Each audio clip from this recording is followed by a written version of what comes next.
Living every day in your head for free. You can tap away, but I will not hear you scream. You can break your keys, spread your toxicity, your world outside reality.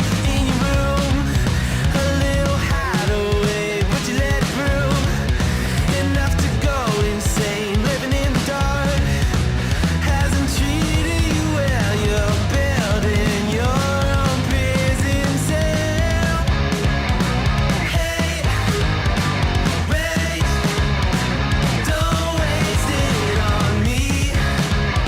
Spite, lies telling you, don't waste it on me. Did I brush you off?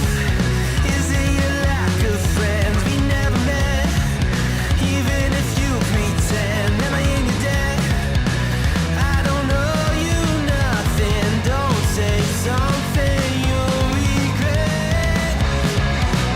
Hate, rage, don't waste it on me. Spite, lies telling you, don't waste it on me.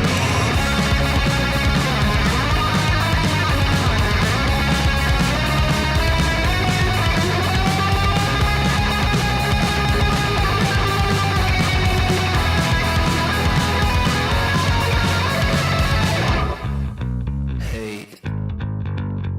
rage, don't waste it on me. Spite, lies telling you, don't waste it on me. Rage, don't waste it on me. Spite, lies telling you, don't waste it.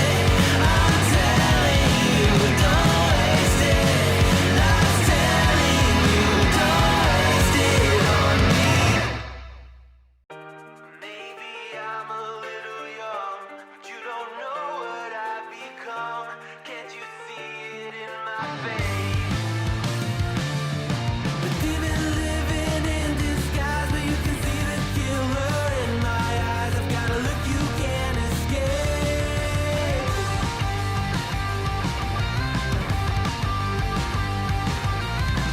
Boku no mirai wa dare ni mo wakaranai. Mina wa boku o dame na yaru to omou. Good morning, everybody. We survived another week. It's a Friday. I got my cup of coffee. And so today, we're going to talk about philanthropy.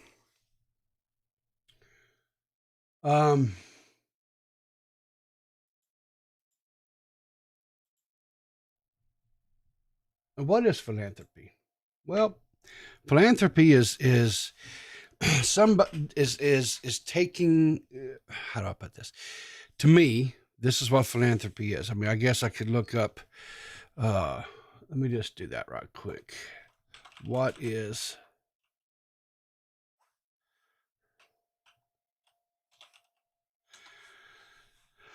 Okay. Okay, here.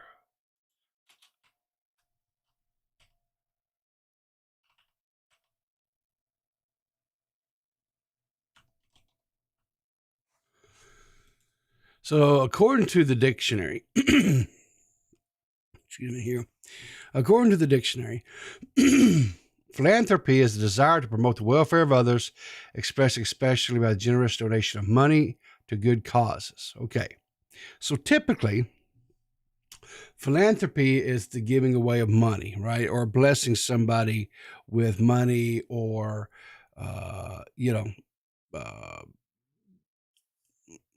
typically, right? Like what Mr. Beast does, right?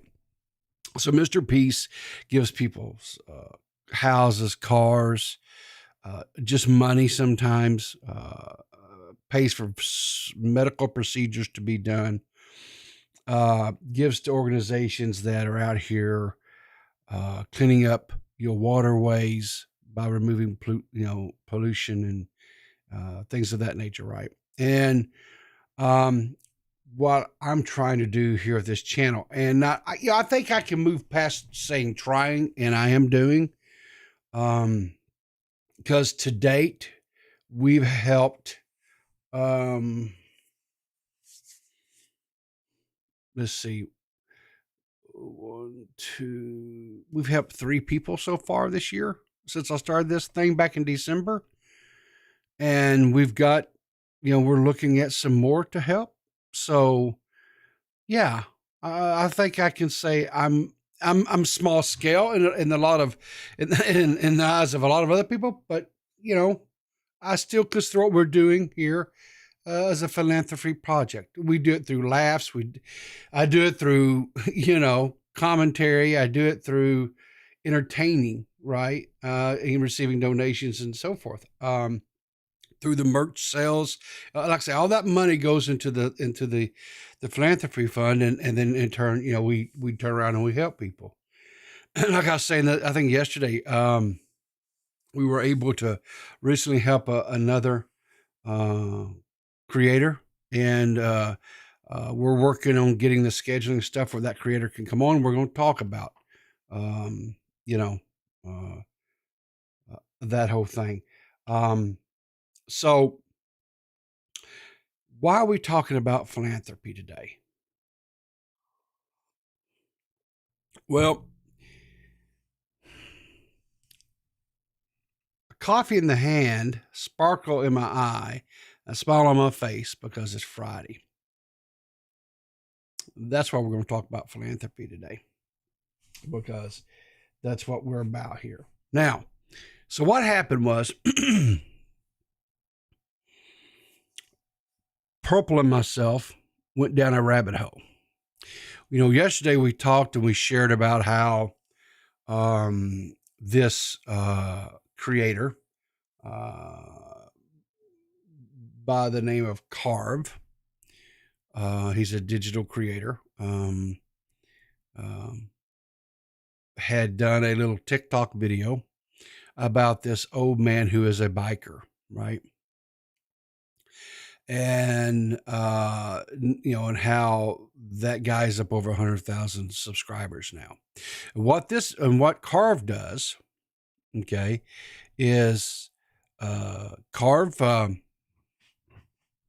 uses his influence, right, through his followers and stuff that he's accrued on different social media platforms, to highlight creators out there who are making content on a regular basis, and yet has zero to little interaction when it comes to watching their content that they're creating. So we started looking into Karve. And so this is Karve. This is everything we need to know about Karve. He just recently did an interview. We're going to watch that. He's got a link to his PayPal, a link to his Vimeo, and everything he says here is going to, if you donate to his PayPal, if you donate to his Venmo,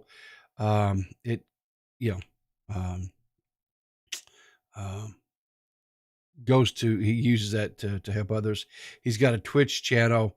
He's got a YouTube channel, of course, Instagram, TikTok, the whole shebang. Looking at his Instagram photo things, you can see where he's got the same type videos that he does on his TikToks. And we're going to look at a few of these, right?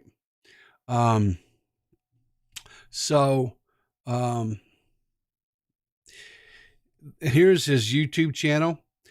He's got an old video from a year ago, and then he's got a lot of different shorts. And as you can see, his shorts here on his YouTube reflect a lot of what, as far as his Instagram.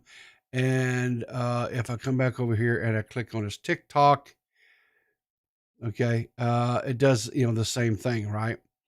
And he has 452,000 followers. Okay. Now, so one of the things are let's see, where did I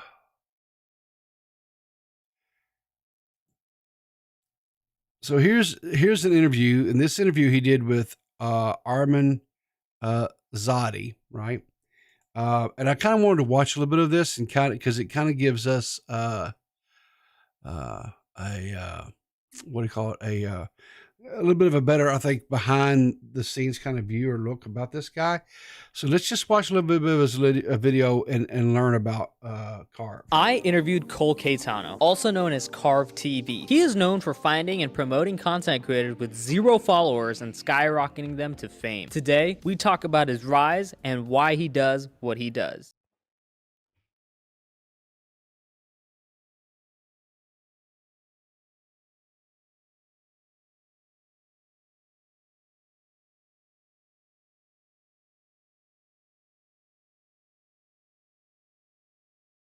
You guys are awesome, man.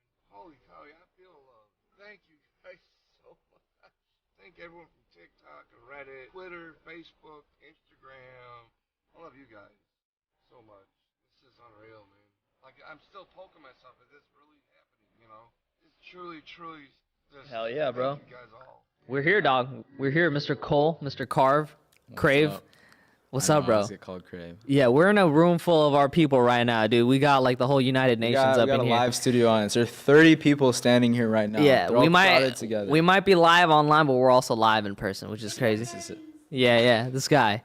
We got big Cole fans right here, dude. So listen, you've blown up the past year on social media, and you've not only blown up like yourself, you've blown up other people, which I think is so cool. You know, like you're. Okay. So this guy, Karve, is relatively new to the whole social media thing. And here's the thing I'm going to say about this guy. I think it's kind of cool, right? I think it's kind of cool that this young man is going out and highlighting and finding these other creators that are small, right? And doesn't have much of a following. Now, if we go over here, hang on a second here.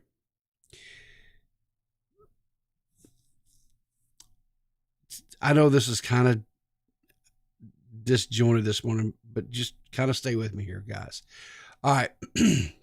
So, this is one of his first videos on YouTube, right? And he goes, I gave an old man 250,000 subscribers, and it was an accident. Right. And I don't know if possibly this was like one of the first ones that he did, or if there was older ones on his TikTok. Because of the interface and stuff at TikTok, it's kind of hard to navigate. I don't like TikTok. So, but anyway, so there's this older gentleman here. I think he's in his 60s, and I watched this video, and he plays Fortnite. Okay, this guy's screen name is DDT 2005. So if we go over and we look at this guy, he's up to like 254,000 subscribers. He still makes content. He makes basic, not every day, but you know, relatively every couple of days or whatever. But you're over the age of 18, no one likes it. Okay. Who is this guy? Who is this guy? Well, he's a young creator that's sharing he calls it digital philanthropy, which I guess is a good name for it, whatever, but he is sharing, he's love bombing, I guess, for lack of a better word, these creators out here that are making content, you know, not necessarily every day, but on a regular basis, that really gets no views. They have no interaction, no nothing. And in this video, we can kind of take a look at this here real quick. And I just recorded it for all men. So this one here, and he shows, hang on here, let's see here.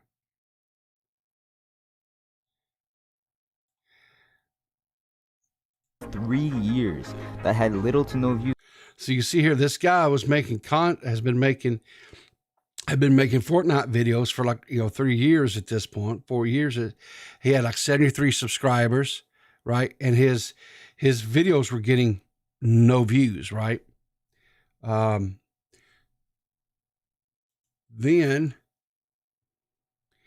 so Karve does a little video on his TikTok, does, and what have you. And now the guy's up over 254,000 views. Now, the good, the bad, and the ugly of something like this, because there is a bad side, right? There's a quote, a downside, if you will. So this older guy has 254,000 subs. That's great. That's awesome. Congratulations to DDT 2005. However, if we go and we look, his views are still, his videos still get no views, right? His videos, he's cut them down, right? Because when the video was made over here by Karve, right? His videos back then were like 4 plus hours, 5 hours long, things of that nature, right? And long content, like that, videos typically, gameplay, whatever, they just don't get a lot of views. Especially for a medium like Fortnite, they want them to be, if you're putting up a video on, if you want to put up a video on YouTube, you got to have it maybe, especially with YouTube algorithms and stuff pushing the short content type stuff, shorts, a minute, right? And just some like basically kill cams and what have you. But nonetheless, this guy, because of his shouting the dude out, he got over to 200,000 subscribers. But unfortunately, he's just not being able to retain views. So there's one side of this, right? But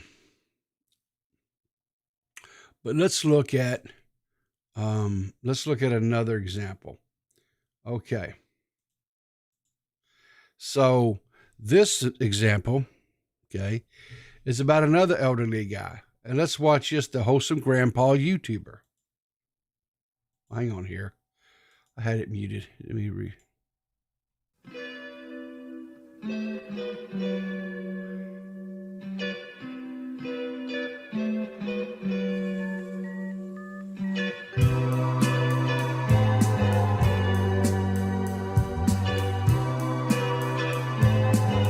Okay, so this guy here, the grandpa reads the comics. Okay, another similar type situation. An older creator that was just doing their thing, right?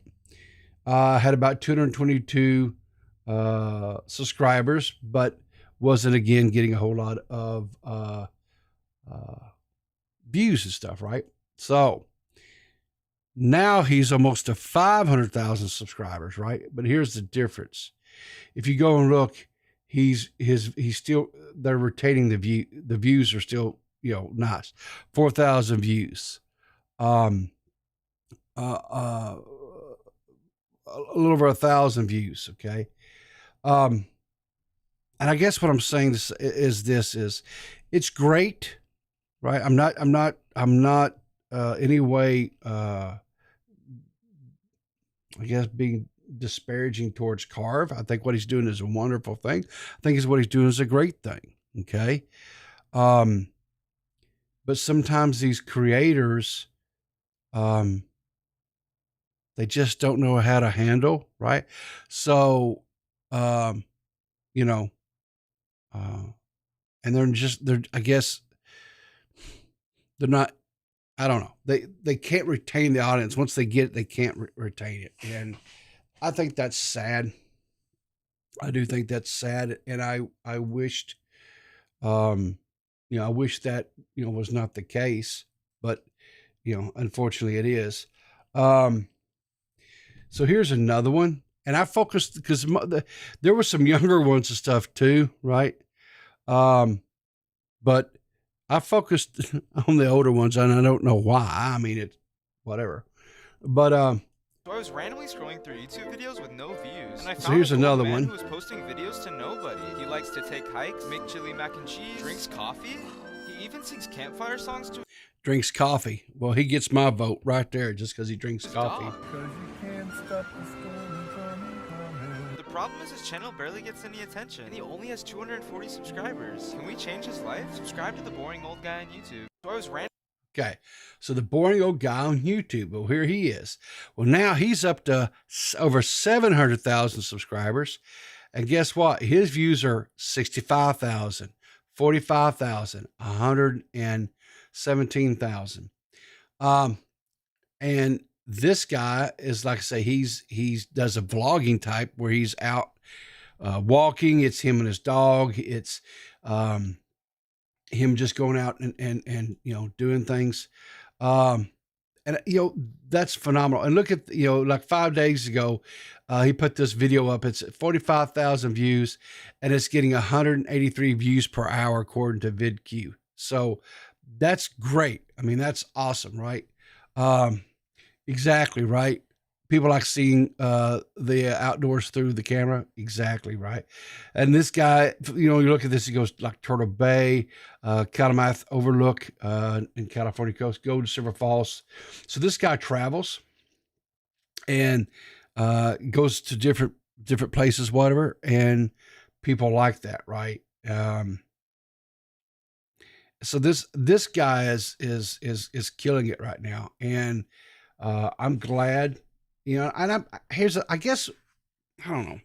To me, I think I just love seeing this, because I cannot, and I don't mean to come across and sound like, a grumpy old man, but sometimes when you have people that tell you, when you're getting to when you start, getting on a little long on the tooth, as they say, they kind of start, they want to kind of push you off to the side, I guess, and kind of not, I don't know what the word I'm looking for, but they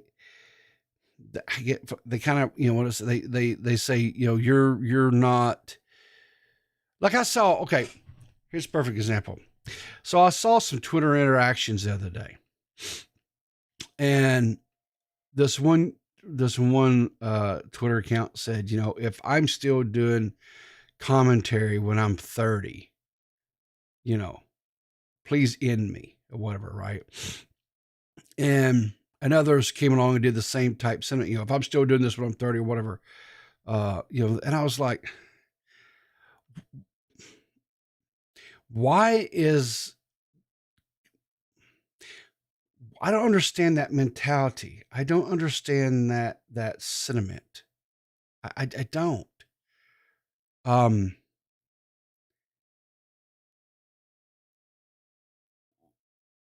Why is it that it's looked at, or if you're an older person and you're discussing things that are going on in Twitter or whatever, is it just, I don't understand that. I don't, it's kind of befuddling to me.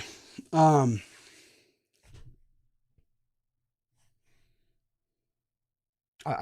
don't know. They must not like what they do. Well, that may very well be it, Trippy. I don't know. Maybe they don't like what they do. I like it. I mean, but then again, that's, look, what is this? That's looked at like it's, like I'm weird or something, that, and I'm like, I don't know. I don't know. Is that more of them a problem than it is me, I guess? Possibly. I don't know. You are weird. Well, yes, Joy, according to you, I am weird, but in a good way. Okay. But anyway, I don't know. I found it kind of refreshing. I'll be honest with you. To see a young person like Karve that is using his platform to elevate other creators. And yeah, I'm partial to the fact that he's highlighting older creators, right? I think that's so cool. Because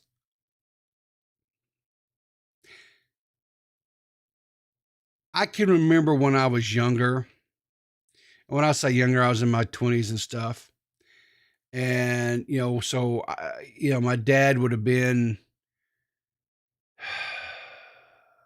let me think.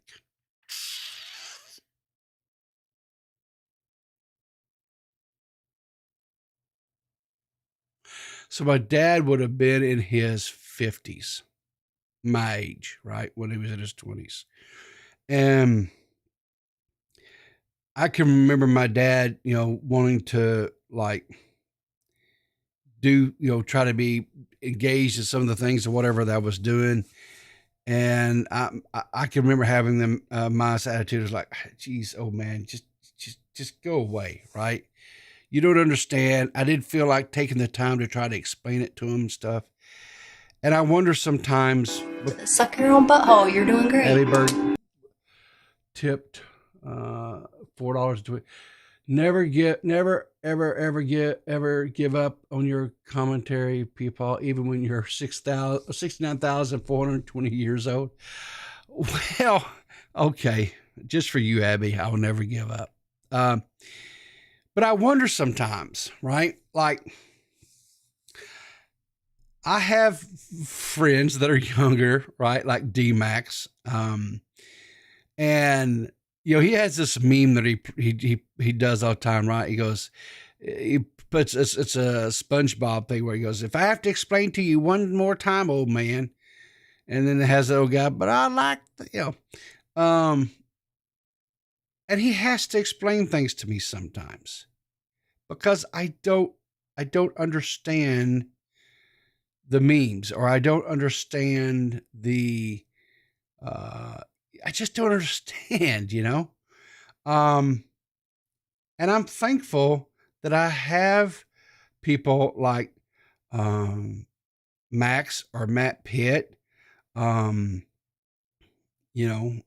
been others, over the, a little bit too, that, helps me, they say, no, Riv. And they did it. I said, oh, okay. And then when they kind of break it down or whatever, put it in Gen X language, I guess. Cause, I'm not really a boomer. I'm borderline boomer, but not, I missed it by just a couple of years, but, and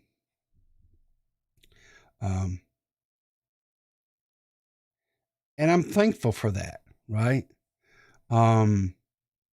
So, like sometimes I'll get tickled when I'll be watching a Tommy C stream. Right.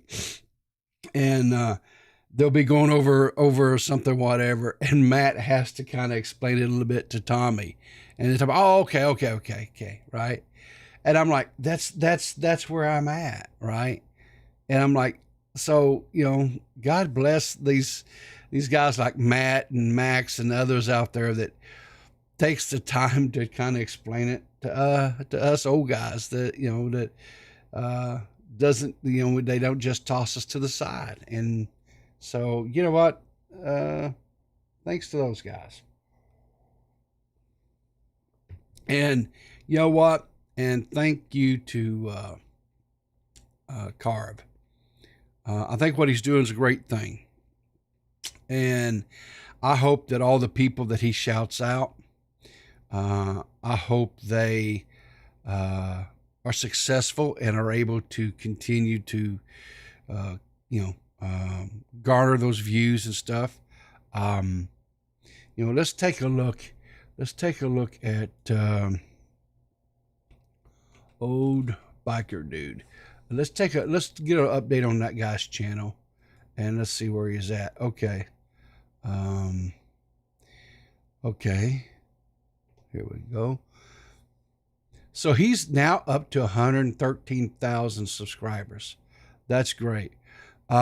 He posted, and so he's getting, and his views are up there like 21,000, 17,000, 54,000.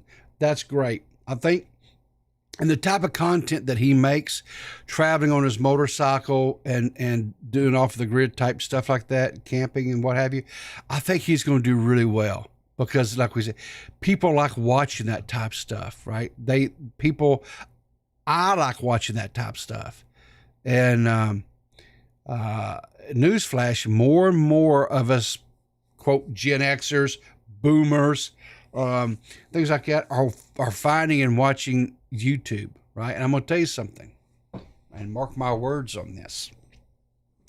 With this strike that's going on right now in Hollywood, and there's not going to be TV shows, new seasons of your favorite sitcom not going to come out. Movies are not going to be being released to the theaters, right? They're going to start re-releasing old movies, right, and recirculating those, that type of stuff. Streaming services are going to start, adding more of the back catalog of stuff for people to be able to watch, right? But if they're not able to get that settled in a while, which I honestly personally don't care if they get settled or not. I have my issues with their whole argument about, quote, losing their jobs to robots and stuff. But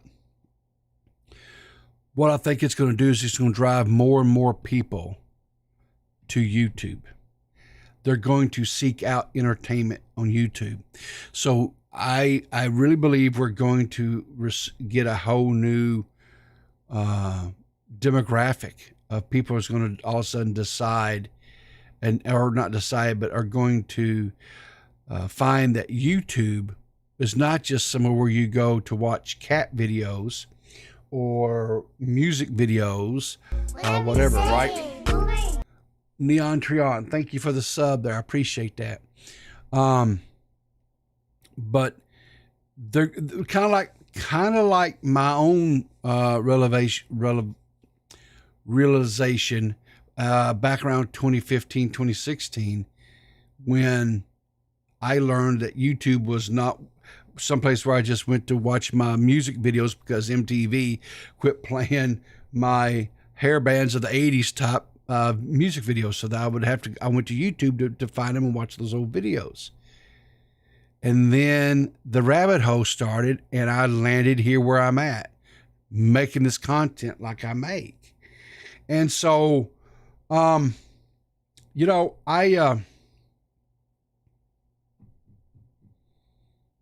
just think that we're going to have more of that. I think we're going to have more and more,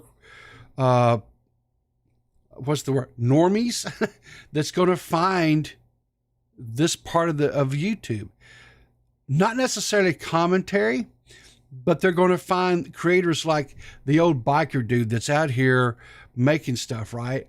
Or people like here, Grandpa that reads the comics, or maybe where was the other one at here? The old biker dude, Grandpa reads comics, or even like this DDT 2005, right? That's out here making gaming videos. And here's what's going to happen. These non-YouTubers are going to find all this stuff, right? And all of a sudden, they're going to start saying, well, I can do that. Well, I'll start making. And we're going to have a whole nother influx. And before long, you're going to have more and more Gen Xers, even boomers, that are going to start making content. And I think that's great. I think that's phenomenal. I really, really do. I think it's phenomenal. So hats off to Karve and the different creators that we talked about here this morning. I love that these people in their golden years, that their retirement years, that they're out here, they're still living and they're still doing things, and they're not, just, you know, sitting somewhere in a corner waiting to die. I think that's great. And I applaud them. And it should inspire all of us, I believe.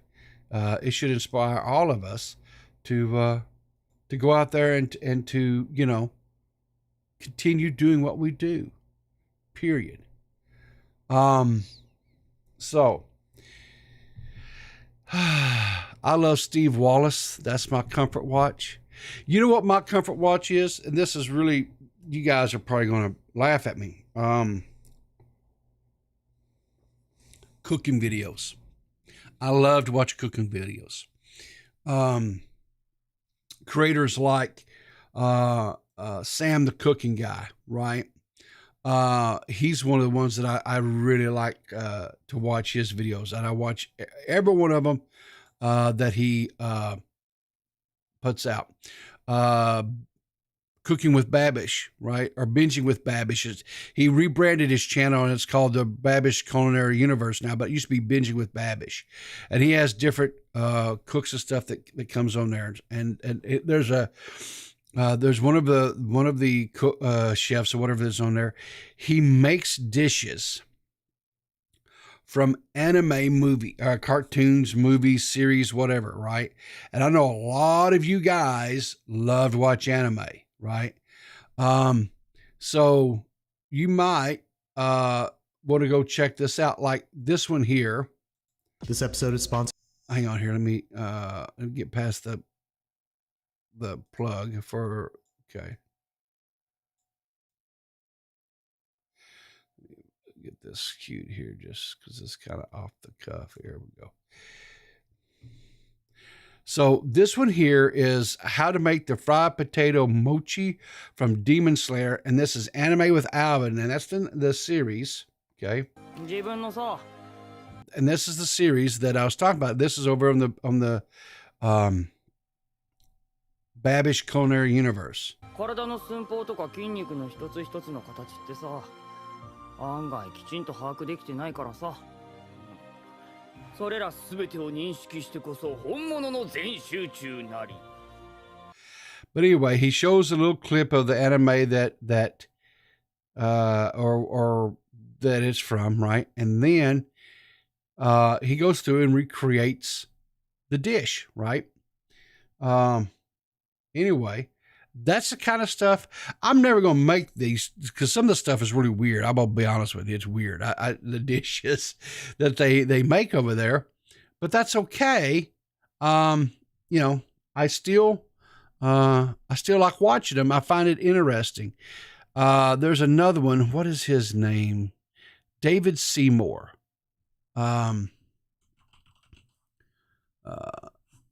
I think that's how you name him, or maybe it's Seymour. Anyway, so what David does, right? This is, you know, we're talking about comfort stuff. David Seymour, right? What he does is he goes out and he takes other channels that make dishes and, you know, cooks dishes and stuff, right? Or sometimes he does things that are like these quote TikTok cookers and stuff, right? Anyway, he takes and he makes these different dishes, and they're typically, he'll have like three to four dishes that he covers, or that he does, right? And he just takes and he makes them, and I find them interesting, and like I say, I watch pretty much all of his as well. But that's what I'm like, because I don't just watch commentary videos or podcasts or whatever all the time. But that's my go-to. It just to kind of chill out and relax and stuff. But enough of that. Let's what is this here? Drewby Drunkwowski, subscribe to the channel. Well, thank you, Drewby. I appreciate that. How do we do this here? Where was it at? Hang on here, let me find. Give me a second, guys. I apologize here.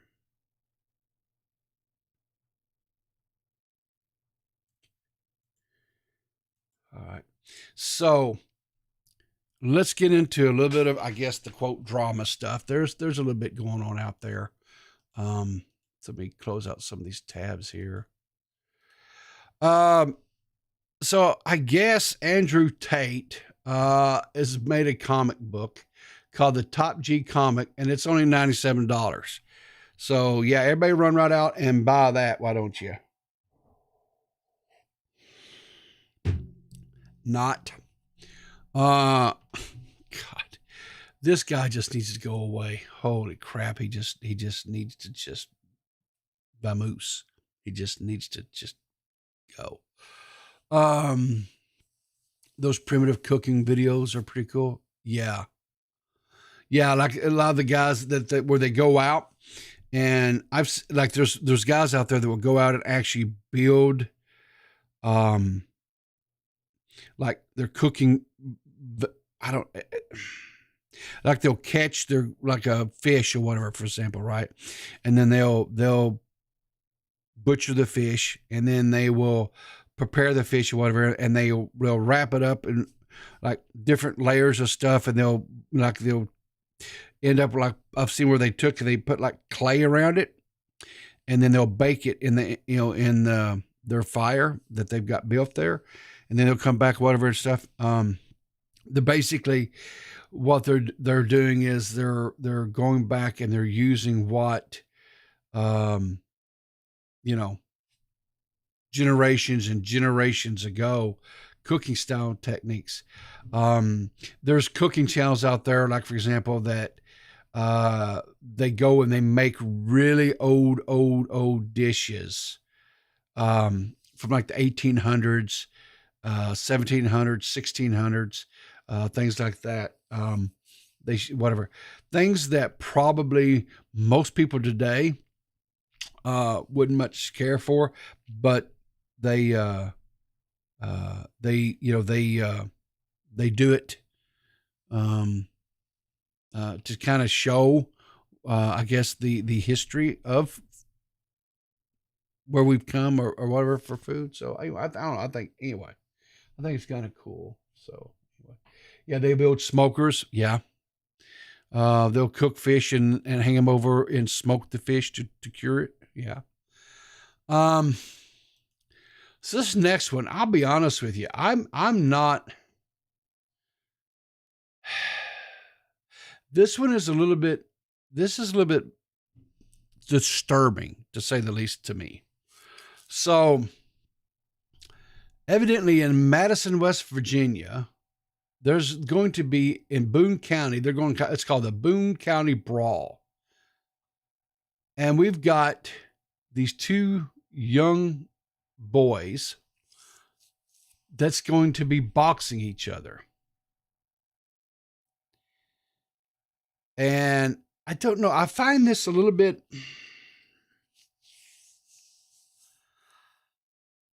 I don't guess necessarily I have young boys, learning to box and quote unquote defend themselves. I don't necessarily have a problem with that, right?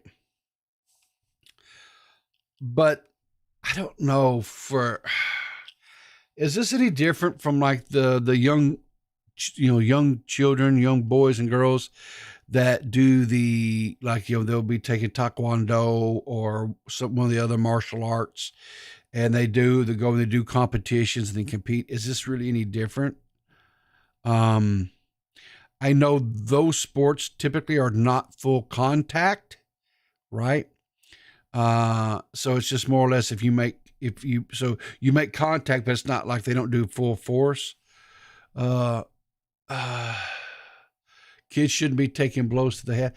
I agree with that, Pickleton, but I would hope and pray. Kids shouldn't be taking blows to the head. Get out of here. You guys are a bunch of limp-wristed, sissy little, I've never heard such pearl clutching before in my life. Listen, I'll have you know that I, the great and powerful D-Max, secret boss of the internet, have been around for 28 years, and about 24 of those years ago, when I was about 4, I think I was like 3 or 4 years old. Yeah. I started taking mixed martial arts. I did it was like combination kickboxing, Muay Thai, Taekwondo, boxing, kickboxing, Brazilian Jiu-Jitsu, whatever. Anyway, the point is, I started fighting when I was young, and I mean, I turned out fine. I think it's good. I think it teaches kids discipline. Okay, it teaches, but all right. Here's my question. Okay, because I don't know. Okay. But it wasn't full contact, correct? With me? Yeah. Oh no, yeah, I sparred full contact. Oh hell yeah. Okay, No, how old I were put you? pads on and everything. Okay, but you when had pads. You had some sort of protective gear, right? Yeah, like it was either gloves or I mean like it depended because there was two types of sparring. It's like you had sparring where it was like you had it was like an actual fight where you could kind of do whatever, but you had pads on, you had like a stomach pad, you had like a head thing, and then you put like gloves on usually. And then it was like different echelons of it. Like my instructor didn't let us hit each other in the face until we got to a certain point of like being able to. I think you have to be like a brown belt or something. I don't remember what it was, but it was like something higher up the echelon of like the belts. Yeah. But yeah, I mean, okay, so there was that, and then there was grappling, which wasn't like physical contact necessarily. It was just like ground floor game, and it's mostly about getting to submission, and if the person like taps out. So it's like, whereas the other one was like a full-fledged fight where you could kick, you could punch, you could do whatever, or you could submit. Grappling was just submission. So, I mean, okay, but what is this then? Like, what's the problem with these? Okay, kids? so let me do this here so that you can see what I'm sharing. So these I think they're like 8 or 9 years old is what I see in the news articles on this. So these two young boys are going to be boxing at this upcoming event, right? They've got, hang on, I didn't have it on screen okay. So they're like 8, 9 years old, and they're going to be boxing at this event here called the Boone County Brawl, and it's August the 19th. Right. Ticket prices, whatever, right? So this is an actual, like, I don't know, like an event, you know what I'm saying? So this is not like, like both my sons played sports and stuff when they were in elementary school, right? My oldest played football. And of course, football is a very, physical sport. I mean, yes, he had helmet, and yes, he had pads and all that. We had all the, and teeth guard and all that kind of stuff, mouth guards, whatever. So all these things, but kids still get hurt. They break bones. They, well, so I don't know. It's hard for me because I started doing contests for mixed martial arts. I think the first contest I did, I think I was like 11. Yeah. So I mean, like, okay, now, granted, I wasn't boxing. Yeah. But I'd imagine that these kids have gloves on, right? Sure, I mean, headgear. I'm sure they have headgear. I'm sure they even have the little, I don't know what it's called, but the little pads that they wear around the lower kidney area and groin area. That's what I'm saying. Like, so I'm sure there's plenty of safety precautionary type stuff. My question is this. Okay. To me, there's difference between a young DMAX going and competing with other young children the same age and weight class or whatever that's done, belt class, that type of thing. And it's parents in the crowd cheering you on, a la Karate Kid type environment, right? And you're competing for a trophy. That's one thing, right? I think that's normal. That, to me, that's no difference than out here playing baseball or, it's like any other rec sport. Yeah, exactly. This here is a full-blown boxing event. I mean, this is not these, these young kids out here that are training boxers, just out here competing against other kids, and it's mom and dads, and maybe they pay a nominal fee to get into the gate, and there's concessions and things like that, right? Because like when I went and watched my sons play pee-wee basketball, they play pee-wee football, stuff like that. Yeah, we had to pay to get into the, to watch. I mean, they use it as, to fund their programs and stuff, right? The pee-wee programs. Yeah. So I understand that, right? I'm not, but this, if they're charging $40 for first row seating and stuff, and are these kids getting a bag then? Are these kids making money? Well, no, I mean, probably not, but it's hard because like the first place that I ever went to do competition for the fighting stuff was, basically it was at Disney. Like it was like the ESPN Center or whatever, and I think there was an admission fee in order to get in if you wanted to be like a person who was spectating the event. So I'm pretty sure my family, I think my mom was the only one that was there. So I think she had to pay. So I don't know how much she paid or whatever, but I didn't get a bag. It's not like I got paid for any of that. Sure. Stuff. And then the other thing is too that if that is the case, then it all of a sudden I think that opens up another bag of worms, because isn't that like child like what do you call it, child labor laws kind of a thing or something? I don't know. All right, so look, it's hard because I don't have any problem with like seeing like the kids these age like fighting, especially if there's like proper precautions. Now if they're doing like a bare knuckle brawl fest, yeah, then I'd be like, all right, well, hey, they're kids, come on. Yeah. But I mean, okay, so according to this article here from the West Virginia News, says controversy brews as boxing promotion announces fight between 9-year-olds in West Virginia. Says a boxing promotion in West Virginia is garnering attention after announcing a fight between two 9-year-old fighters. Chill Boxing's upcoming event, a Boone County Brawl in Madison, West Virginia, will feature a match between Mason the Viper Maynard from Ashland, Kentucky, and Lanyard Pitbull Van Dyke from Richlands, Virginia. The young fighters, weighing in at a maximum of 68 pounds, are being praised by Chill Boxing for their bravery in stepping in the ring. After the promotion made its announcement on their Facebook page, some people raised concerns regarding the legality and sanctioning of the fight. Chill Box responded, assuring the public the fight is sanctioned by the USA Boxing, the same organization that oversees the Golden Gloves and the Olympics. So it is a sanctioned event. So, I mean, this is not, this is not some. So why are people upset? Like, I don't understand. I don't get it. I think people still look at Boxing Max as it's a brutal thing, right? It's just so funny because the way I see boxing now is like boxing, like, and I know that it's not necessarily the case, and I'm not trying to offend anybody by saying this, but like, I see boxing as like a less hardcore version of MMA. I've been doing MMA like all my life. I've seen MMA stuff all my life. And like now whenever I see a boxing event, I just go, oh, this is like a silly fight because it's not real. It's like boxing, like real fights don't work like boxing do.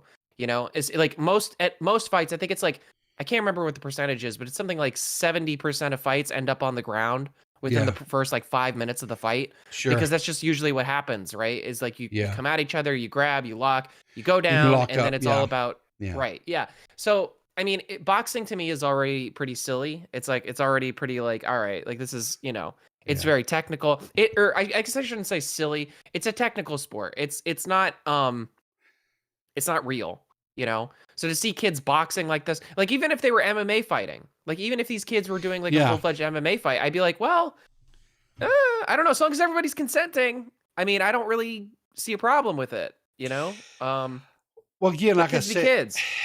Again, like I said, there's the public's perception that boxing is this brutal sport, and the fact that but here's the thing: do boxers suffer brain trauma? Sure, but so do football players.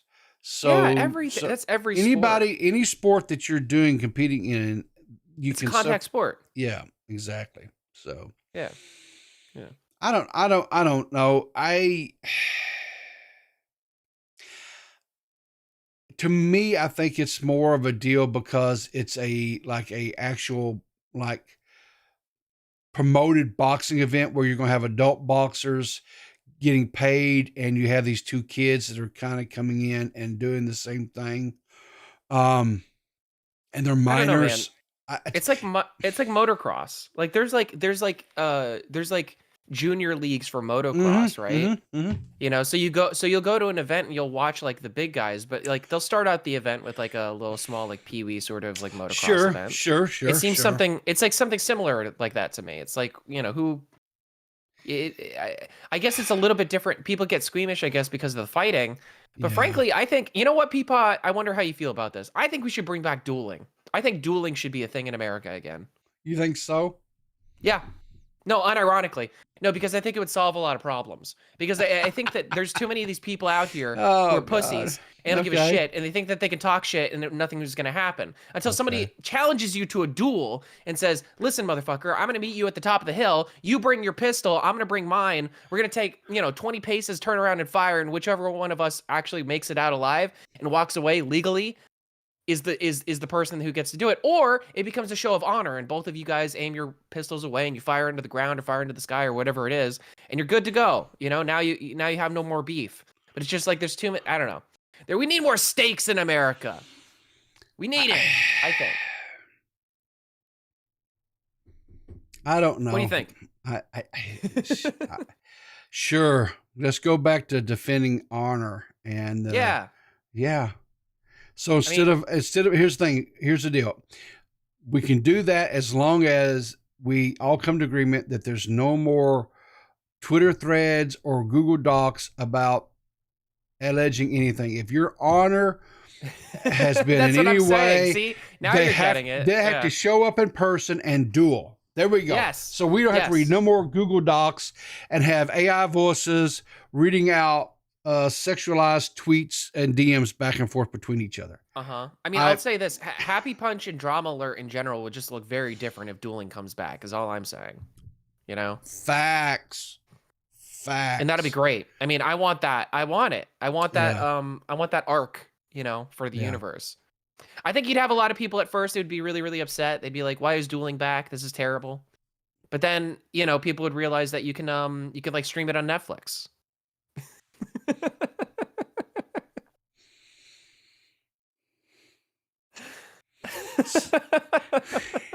So did you catch earlier when I was talking about possible ramifications of this actor and writer strike? No, I did not. How it directly, because I have a theory, right? Okay. A game theory. There you go. A game theory. So if the writer strike, actor strike goes on for a longer period of time, right? Mm-hmm. The normies are going to discover YouTube.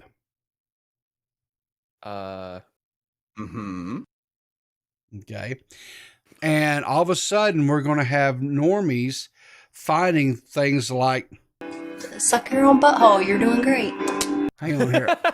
Abby, finding like your own butthole, you're doing exactly. Great. I think D-Mac should stick to gay filmmaking, his mighty, mighty K-blade. With his mighty, mighty keyblade. I'm sorry. That's a $1 tip coming from Abby Blackbird. That's fair. Yeah. That's fair. Yeah. You guys can make fun of me all you want. I'm a badass in private. But I'm sorry. I'm so sorry. I don't know. I lost character for a moment. Sorry. Continue. But anyway, much like myself, I discovered, quote, YouTube when I got past looking at hunting for my hairband videos from the 80s, right? And then I found this part of the internet. And so while I don't think they're necessarily going to find this part of the internet, they're going to find different parts of the internet, right? They're going to find these creators that are out here doing vlogs, or they're older creators, and they're going to see themselves on YouTube, right? And these creators doing things like, well, I could do that. And then all of a sudden we're going to have like a major influx of people coming on YouTube and start creating content. Maybe it's going to be somebody's grandmother who likes to cook, and so they're going to start making cooking videos. in their video, in their kitchen. And they'll call it baking with Meemaw, and then you'll have like Yes. somebody within your own like community, and then you can build Yes. your own community, Yeah. and then you can tell all of us young whippersnappers to go pound sand. Like I know Yeah. you want to. No, not at all. Or we'll find another, like we talked about, was the creators, like in his 60s, he was making Fortnite gaming videos, right? I mean, why not? Or like we talked about the old biker dude that's out here living off the grid, traveling and doing his thing. Yeah, no, I mean don't- it'll be like 2016, or I'm sorry, it'll be like the pandemic. I mean, everybody Yeah. came online and tried to do their thing again. Yes. Yeah, I guess you're right. That would be interesting. Because here's the It'll be bottom. annoying. Here's okay. Because Here's the new people are always annoying. Okay, yeah, sure. But here's the thing, right? Let's be, because I read an article the other day where it was talking about how creators, right, were really having to be extremely careful about what they said and did about this strike, the SAG strike, because these online creators, YouTube creator stuff, could be, quote, blackballed and not be allowed to like have access to these stars and stuff anymore, right? And you think, well, right? Oh, okay, hang on. Let me find this. See if I can find the article again. Right? I don't understand that. I don't know how that would work. Like, why would that be? Why would that work like that? Because I mean, I'll tell you this. Like, I wouldn't be surprised if we saw some stars going to content creation themselves. Like, I don't. You know what I mean? What the hell was that? Okay, here's the article. Forbes.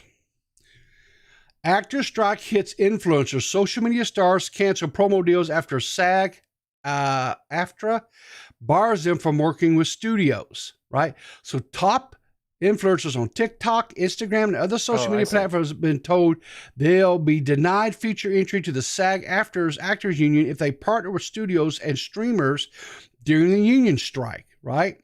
So you have these larger creators and stuff out there that they have actors and stuff that come onto their programs. They do, like what was it? What is that one where they eat the hot wings and I interview. see. So SAG AFTRA is trying to say that they can't go on those shows either. Yeah, nothing. Because they want a complete total blackout. All right, So- I know. Okay, I don't know about you people in the chat, but I've got never mind. It's a morning show. I won't do it. I was gonna pull out my blowhorn so I could say this, but I'll just say it emphatically. Unions are terrible. They're awful. There's a reason why I live in Florida, which is a right to work state. Unions suck. Thank you. This has been my PSA. So They make here- you do shit that's so stupid. It's so harebrained. It's so knuckle. How the fuck are people supposed to eat? How are you supposed to eat? You're taking away their like what? Okay, what are they supposed to go do? Go find another job in fucking California where it's impossible. I'm sure it's very hard to find one anyway. You got so many people there. This is all happening in places that are high population. I'm just saying. So here's what I'll say about this, and here's what they've forgotten, right? The actors, the writers, the studios, everybody in that equation, right? Here's what the one thing that they forgot. We don't need them. Nope. Yep. That's exactly my point. Is what are these people going to go do because they have no other skill sets and anything that actually is worth? Well, I'm making a generalization there, but I mean, it's like, do I think that Brad Pitt is going to go flip burgers? Nah, probably not. You know what I mean? Now, most of these people have enough money to be able to coast for a while. But this whole thing is so funny. This is why I haven't been paying attention to it, because my mentality for this is like, if Hollywood wants to destroy themselves, they've been doing it for years anyway. They want to press on the gas, go for it.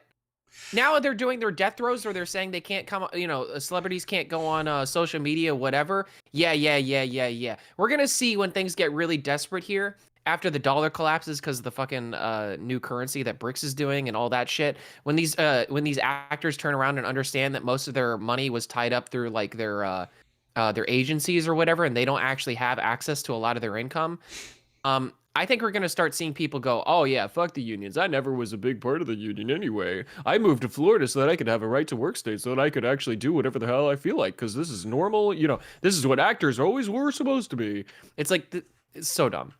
I have no sympathy for anybody who is dealing with any of this. You have made your bed. You can sleep in it, as far as I can, say. Yeah.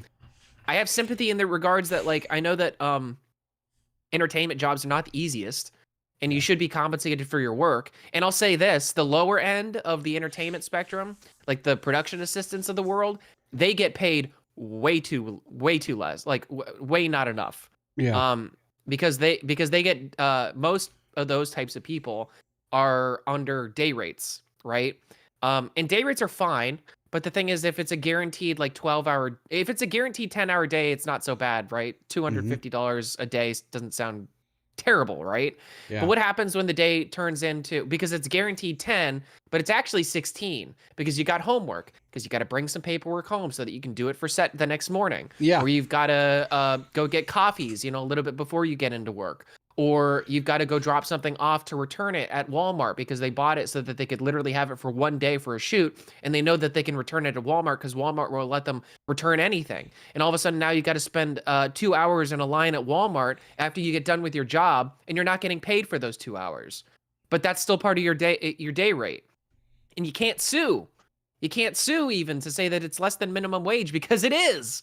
Because they have signed you up, under certain circumstances, and they can basically break the law, and nobody ever calls them on it. So this is what but no, let's not pay those people more. Let's not do that, right? Let's get all the above the line people. Let's do the actors and the directors and all those people, the writers. They're not getting paid enough, I'm sorry, writers, but you're being replaced by Chat GPT, all right? You got to find some way to make it so that you actually can make a bag out here. The one thing I will say about production assistants is they fucking work hard, and they're not replaceable. You can't replace a PA. Can't. All I'm going to say is that they've lost sight of the power dynamic. They are not the ones in power. The people who are in power are you, myself. When the we watchers, go, the viewers, the when audience. we go and we subscribe to whatever, Hulu or Disney or whatever, right? And you're putting your hard-earned money from the job that you've earned, or you're going to the movie theater and you buy a ticket to go watch that movie. You're the one with all the power, not them, right? And let's just be really honest about something here, right? Hollywood, and when I say Hollywood, I'm including all of them. I'm talking Disney. I'm talking the different movie theater studios, whatever. All of it. It doesn't matter. They haven't had original ideas or thoughts. They're now taking their old stuff and they're just remaking movies. Well, or they're remaking. Oh, let's make a live action of this or that or whatever. But. There is no such thing as a new concept. It's I understand. Everything, I understand. Everything is a remix. So. I get that. I understand that, right? Yeah. But when they actually take movies that were already made and they're going to remake them, and they make them worse. Yeah, they make them worse. Lion King is actually a perfect example of this, where it's like they made a live action Lion King, but it's not live action. It's just CG, and it's worse. It's a worse movie than the original movie. Little Mermaid, same type of shit. Honestly, just pick any of those. Pick any of the live action ones. They're worse than their animated counterparts, which is hilarious to me because, like, Disney, if you want to make money, you could just re-release those. You could just like put them back up in theaters. People will go watch them. It'll be no overhead, If you want to have, like, even if they wanted to do like a special feature where it's like the entire movie, like Little Mermaid, but then they do a few select scenes in live action just for like the fun of it. As a Fantasia style like thing before or after the movie, people would eat it up. They'd be all for it. But these people are too stupid, and for some reason they just can't understand the idea of the concept of breaking the mold. Most of these movies are made by committee anyway. I don't know. It's So let's too many cooks. I'll take a movie that's near and dear to my heart. Okay. Song of the South, right? No. I'm sorry. True Grit. Okay. Originally made back in like what was that, like I want to say like late 60s. early 70s. True Grit starred John Wayne and was about this U.S. Marshal that, quote, was go out in the, quote, Indian Territory, whatever. This young girl's father was murdered, and she went to seek justice and hired the sheriff or the marshal, played by John Wayne, to go after this criminal. Now, what has it been? About 10 years or so, they remade the movie, and they had what was his name? Played the marshal. The Big Lebowski. I can't remember. I can't remember the actor's name. Doesn't matter. So they remade the movie, and I was so mad about this. I was like, "Why? That was a classic movie. Why?" Jeff Bridges, thank you. Yes, Jeff Bridges played John, the character of, and I was like, "Why? Why remake this movie?" So I finally broke down and watched it after it came out, like on streaming services or whatever. How was it? Jeff Bridges did a good job. The movie was actually more akin to the book that it was based upon. Okay. And I think Jeff Bridges changed enough to make it where it was his. He made the role unique. I'll put it that way. He made it his own. He didn't try. See, this he is didn't why try I'm to not, copy. So yeah, this is why I'm not like opposed to remakes in general. I think remakes can be okay. yes, For instance, I want to make sure I get this right. I think is it no, it's not Pretty Woman. Oh my God, what's the name of that movie? It's an older film where it is a group of women that are staying in kind of like an older house, and there's various things that happen, and I can't remember what the name of the movie is. Anyway, besides the point. Yeah, no, remakes, like, they can be good. Like, you can make a decent remake. yeah, It's just you got to do it a little bit different, or like, update, modernize, kind of a thing. Like that's not. I don't think that's the problem is that Disney for some reason thinks like they should do it for things that nobody like. Why would you like? It would be harder to do that. And like, why? Because like nobody wants to see. Like, okay, for instance, here's a good example of this, right? Atlantis. Have you ever seen the movie Atlantis? Journey to Atlantis or whatever, the Disney film? yes. Like the animated one? Love that Yes. movie. Yeah, Fantastic movie. yeah, Underrated. It's on the B list of like Disney movies. Yeah. Like it's not like part of the main core of like what people know when they think of Disney animation. They don't think of that movie. yeah. If they made a live action of that, people would want to see it. I'd want to see it. I'd be like, Yeah. yes, like let's go, because like that's like because you can see it. Like as soon as I say, okay, Treasure Planet, Yes. I could see it. As soon as somebody says Treasure Planet, I'm like, yes, I see the live action. Lion King. How the fuck are you gonna do that? You can't use real lions. Is it that hard to think about that, beforehand? I'm just thinking like from a production, like from a producer standpoint. You gotta know that that's gonna be impossible, right? Sure. And Treasure Planet was an adaptation of the book. Yeah. Treasure Island. Yeah, Treasure Island, of course. Treasure And of course, Island, there's been several movies made about Treasure Island. that's it's been adapted so many times. yes. Yet that was a wholly unique adaptation. Go ahead. Sure.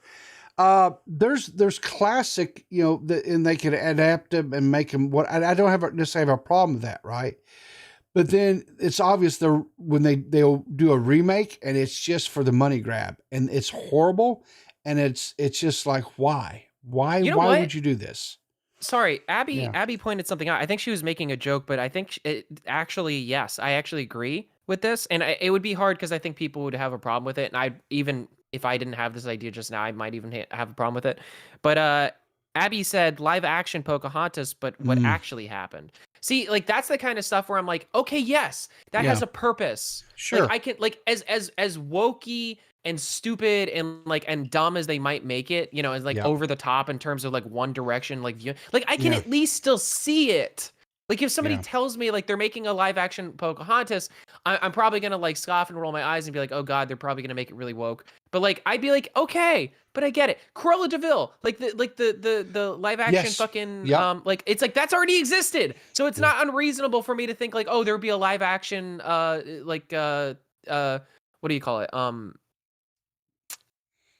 101 Dalmatians, you know? It's not a crazy concept. Didn't they not do a live action 101 Dalmatians? Yeah, they've done several. They've done like 2 or 3 of those, and then they did the Cruella de Vil thing recently. Like, so I'm just saying, like, that made sense to me, you know? All the rest of this crap, like all this stuff where they're like, oh, let's remake Aladdin. Why? Like I definitely don't see that. Or maybe, I don't know. That's like on the edges of maybe what I see. There have been live action like Beauty and the Beast too, and they've been all right, but like I don't know. Disney don't know what they do. Well, but anyway, tying it back to back around though, this is the thing, and I think that this is the irony of this entire strike. Is that Hollywood the upper echelon, the above the line positions, which is a term. I don't know if that's like a common. I don't know if people know what that term means usually, but above the line is referring to in the credits. There's a line, and then everybody underneath that is all the people who worked on the film who are like production assistants, grips, electricians, gaffers, the plebs, people who get the lunch. Yeah, the plebs. And then the people who are above the line are all the actors, producers, writers, usually, editors, people like that. People who have like key positions in the film is what they refer to it as. People who can get awards when award time comes around. Yeah, actually, I think that is pretty accurate. So anyway, all the people who are above the line are making really, really stupid decisions. And I think that it's really ironic that like this whole writer strike is happening, because I think that this is because of the decline in Hollywood, and it's literally just because the people who are above the line positions are making really stupid choices. So they have made their bed several times over with this, which is again why I don't feel any sympathy for it. I'm like, whatever, So going back to this article I was reading here. So the SAG-AFTRA has told social media influencers that even if they aren't a member of the guild, they will be barred from ever joining if they cross the picket line by accepting work for struck studios or streaming services during the strike, and warned against posting in support of the studio's movies even as a fan. Well, that's Orwellian and strange. That's No, unions are a good thing, guys. No, unions are good. They fight for your rights. They really care about you. Am I out of pocket if I say that is very culty? I was going to say the N-word. What? Nazi. That's kind of like a Nazism, right? I mean, I thought you were just pulling a Seth. I was like trying to connect it. I was like, huh? Yeah, it is very fascist of them to do. Yes. Yes, very, very. I mean, I understand. Here's the thing. And I see Leon in the chat and he's, whatever. Yeah. Here's the deal. This take is wild when you see the negotiations the writers and actors guilds tried to get in regards to the shows on streaming services. Oh yeah, because it's in relation to the streaming services thing. Sorry. So no, I understand. These actors and stuff are kind of upset. Because their contracts or whatever did not give an accurate, compensation for their the movies that they're in or shows that they were in, whatever, going on to these streaming services. And because of the pandemic, more people are watching these streaming services and stuff. And so I understand the argument. I understand that, right? I mean, I don't know. But, I don't really, to be honest. Well, okay, but so I understand what they're saying, right? They say that they should receive a bigger piece or in some cases, I guess maybe they got none. And so they want a slice of the pie. In some cases, they know I want more of the pie. Well, okay, I get this, right? Okay. But whose fault is that? Yes. Ultimately, whose fault is that? That's my point, is that like I've done negotiations for contracts for entertainment, and they will try to nickel and dime you on whatever. And anything that you don't catch in those contracts is your fault. It's your fault. It's not the Yes. studio's fault. It's Yeah. your fault because they make those box standard contracts for everybody to just sign on the dotted line, and most people do because they don't want to have to hire a lawyer or go through some sort of or make waves, right, as it were. Because like if you make waves, then they might find somebody else, right? Well, hey, do you really want to work for somebody who's going to nickel and dime you like this? Like I can guarantee you, like there a lot of studios will do this bullshit with this with the you know with the what do you call it? I'm sorry, the with the streaming services, but like like some of them won't, and you got to find those people. So either work with the people that are gonna allow you to, you know, have your money, or don't. But either way, you got to be happy with it because you signed on the dotted line. Exactly. All right, so got a caller here this morning. What's up, Mike the Bike? Mike the Bike. What's up, buddy? Hello. This is where you talk, Mike. Oh no. You might be trying to figure out Mike or something. Oh, hang on. Is it me? Because I just created this thing this morning. So no, because it would say if he was suppressed, it would say he's suppressed, I think. Okay, let me Or maybe, I don't know. Permissions. Writers' lives matter. Sorry, Toxic Dome asked me in chat, do I support WLM, Writers' Lives Matter? Right, yeah, sure. Try I to talk guess. now, Mike. Can you talk now? Hang on here. He might have to leave and come back. He may have to. I don't. Either that or maybe he's having Discord issues. I don't know. He left. And... Mike. Hey, Mike. Can you talk now? Can you hear me? Yeah, Yes, there yes. you are. Okay, there you go. Hey, how are you guys doing today? Doing Doing all fine. right. So, what are your thoughts? Honestly, the things you were saying about the remix is mainly what I wanted to talk about. Okay. Yeah. Because I have a very interesting my problem with those remakes, you're saying like it's more the problem with the higher ups than the writers. Is that what I think you were trying to say? No, I mean, I was including the writers with that. I was yeah. just saying above the line Okay. people in general. Yeah. Because I always see people say like, oh yeah, Treasure Planet remake would be great. But my problem is that these writers have just been actually terrible for the past decade. Oh, they'll ruin it. They'll Yes, ruin it. yes. I'm just saying from the core base concept of it. Like the idea of a live action Lion King is stupid. It's a bad idea. It's a bad idea just literally on its face. You can see like down the line why that would be a problem versus if you say like live action Atlantis, it's like, okay, well there might be something there. I don't know. Well, the thing is like apparently the original idea for the live action Lion King was that it was going to be more of a kind of documentary style story, where it would be You kind of like believe Jon Favreau? Do you really believe Jon Favreau? Well, that was even before they started production on the film. I remember seeing this about it, but then obviously this is where the issue comes in, where it was because of Disney that they're like that movie's not going to sell, and it wouldn't sell. So they had to add the story parts into it. That's why I think that the whole story, it seems like they never even bothered to write a new story. They just used the old story because they didn't intend to write a new story initially, probably. But like, I think one way to do these remakes that I think would actually work well is if they just remade it with the modern Pixar style of animation, like what you see in Tangled and in Frozen. A Lion King remake with that, but with like actual effort put into rewriting the story and adding a new spin to it would actually be really good. But the problem is the producers and writers are too scared to spend money on something that's even remotely new. Well, it'll be interesting to see what happens with that because if you're right and that's why they don't do that. I mean, lately Pixar's been losing ground. I mean, they've, I think the past few movies that they put out have really not been doing that well. Disney Animation as well really has been kind of taking hits here and there. Now, I'm not saying that they don't top the builds or they don't top the charts or they don't break records or anything like that, but it's not the return on income that it used to be. And they're starting to get some real stinkers that actually don't even get up to the top of the charts. So I wonder if they're going to, I don't know. It's hard because I feel like Disney in this, or specifically Disney, but there are other studios too, right, that fall in with this.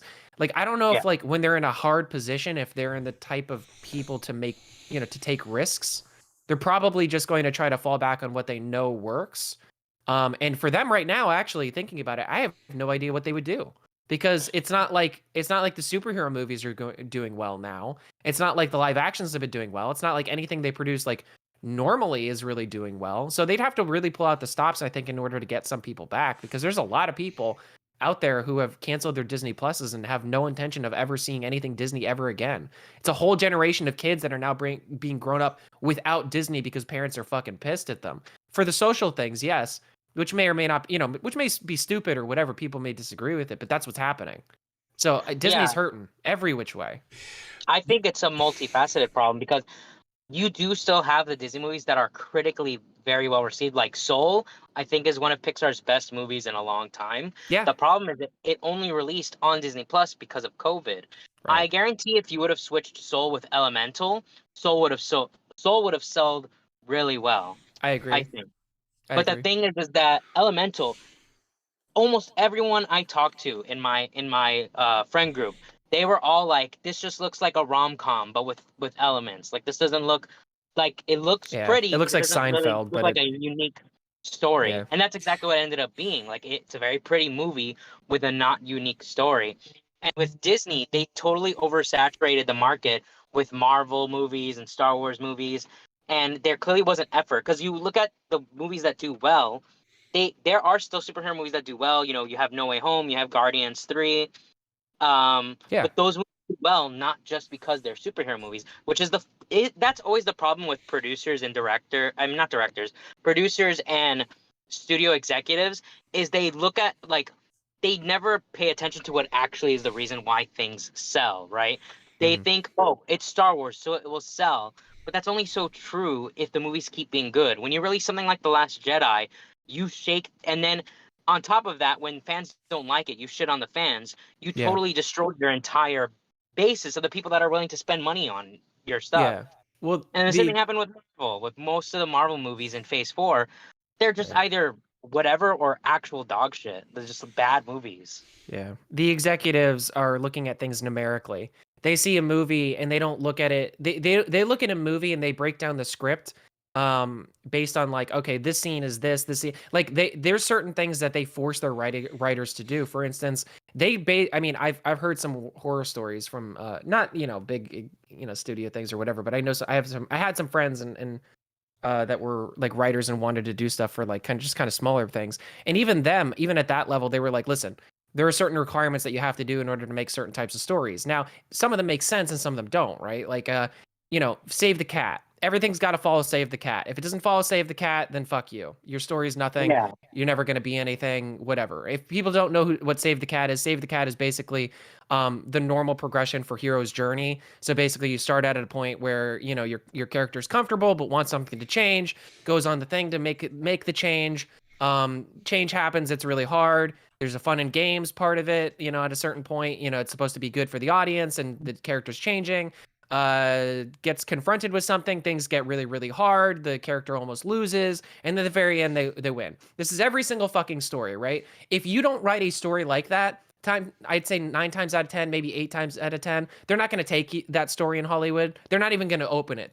They might flip through it, but the studio executive, when it gets to that level, is going to be like, I can't market this. Like, this is, I don't even know what this is. This is why Joker had such a problem, is because they couldn't find a way to make that script so that it would have like a normal hero's journey thing. And the studios panicked. They fucking started freaking out over it. They're like, what are we going to do? And it ended up being like a decent movie, kind of despite all that problem. But yes, the problem is the higher ups. I think you're right. Yeah, and then there is also still a problem with the writers. You have all these writers who, I guess Rian Johnson is a good example, going back to Last Jedi, where he will write a script. He wrote the script. He used the first draft for that movie. He said so much himself. Like, I don't know why anyone has the gall to think that your first draft is going to be good for anything. Anything anything anyone does, your first draft is never your best draft. No. Unless you're like a legit prodigy, but even then that shouldn't be your first. Doing is redoing. You have to redo stuff in order to make proper art. That's part of the process. Or you can look at the writers for Toy Story 4, where if you watch the commentary track, the director literally says like, oh yeah, we know that this doesn't align with things from the past movies, but we know people won't pay attention to that. And it's like, but there are people who will pay attention to that. I mean, for somebody to make a statement like that is it's proof positive that these people don't know what they're talking about, because like it's like, dude, like you could have so much free marketing for your movies if you just had consistent lore, you know? People love to look at that shit. They love to dig into it. They love to make theories about shit. And the only way that that works is if you don't say stupid shit like that, you know? Yeah. And then like the thing with taking the wrong lessons. I mean, you have Marvel. I think Guardians of the Galaxy is one of the best movies in the MCU, right? But you look at Marvel prior to that and Marvel after that, and I feel like Disney just looked at how Guardians was essentially like a C-list team, right? Mhm. And they took that, and James Gunn made it like a household name. Yeah. And the lesson they didn't take was how well it was directed, how well the characters were written. None of that. They just took, oh, so we have to add comedy to all of our movies, regardless Right. of the scene. And that's why, like, even though Guardians is great, I think it negatively impacted the MCU. No fault of its own, but because of the way executives look at things. I don't think I disagree. That's actually I've never really thought about it like that, but I guess you're kind of right. I've met a lot of people who I've met some people who really don't like Guardians of the Galaxy, just like the movies in and of itself, which I'm like usually knee jerk reaction is like, oh come on, like what? Like, these are fun movies, you know, they're fun. But I think you're right, actually. I think that does make a little bit of sense that yeah, they might have kind of drug things down just because everybody's just like, yeah, we got to make it funny now. It's like, yeah. You know, what the and honestly, it problem affected is? things on the other side too. DC, same problem. I'll tell you what the problem is. It's real simple. They quit making westerns. We need more westerns. Western, True Grit was a great movie. We should get westerns back, I think. But it's funny, people, because you realize that like we have had westerns technically, but it's because like it's like the superhero movies are fulfilling that role of what the westerns used to be, right? All right, like everybody was making westerns for a long time. That's what was popular. Okay, so I went out and looked movies. Just simple Google, right? Upcoming whatever, right? So September the 15th, they've got one called Outlaw Johnny Black. They had one July 27th, which is actually yesterday. It's out limited theatrics release, Dead Man's Hand. June 20th, they had one with straight to video on demand digital called Surrounded. Oregon Trail back in April, limited theatrical release. Oregon Trail. Two Sinners and a Mule, digital to digital with a limited theatrical release back in April. Look at this one. This one is interesting. So every one of these other, I had what you would call A-list actors, right? They're the, just, I don't know what they call like D-list actors, C-list actors, whatever. Okay. Right. But this one here, Nicolas Cage. So Nicolas Cage, they had a release that came out on January the 6th, right? Limited release, theatrical release. Then January the 13th, 7 days later, right? Mm-hmm. It went to video on demand or digital called The Old Way. That's so there are a few traditional, which I would say the traditional Western type movies, but there's no A-list actors. You know what I'm saying? It's all the sci-fi. Because the money, the money's not there. You know, I think like the only reason. Yeah, go ahead. I think the last good Western I saw was The Ballad of Buster Scruggs. I think that's the last one that I know had a lot of. But that was like a collection of short stories. Yeah. But we've had some going back probably maybe 10 years. The ones that come to mind to me, 310 to Yuma, which was a remake, but still it was okay, right? True Grit, which was again a remake, but again it was okay. It was decently done. I like that one. I'm trying to think, was there? Because I generally typically watch Westerns. I love that genre of entertainment, but there's just not, you know, I don't know. They're just not making them. I still think that they would be watched. I mean, if you go all the way back to, there was a movie that was made back in the 80s. I think it was it the 80s, called Silverado?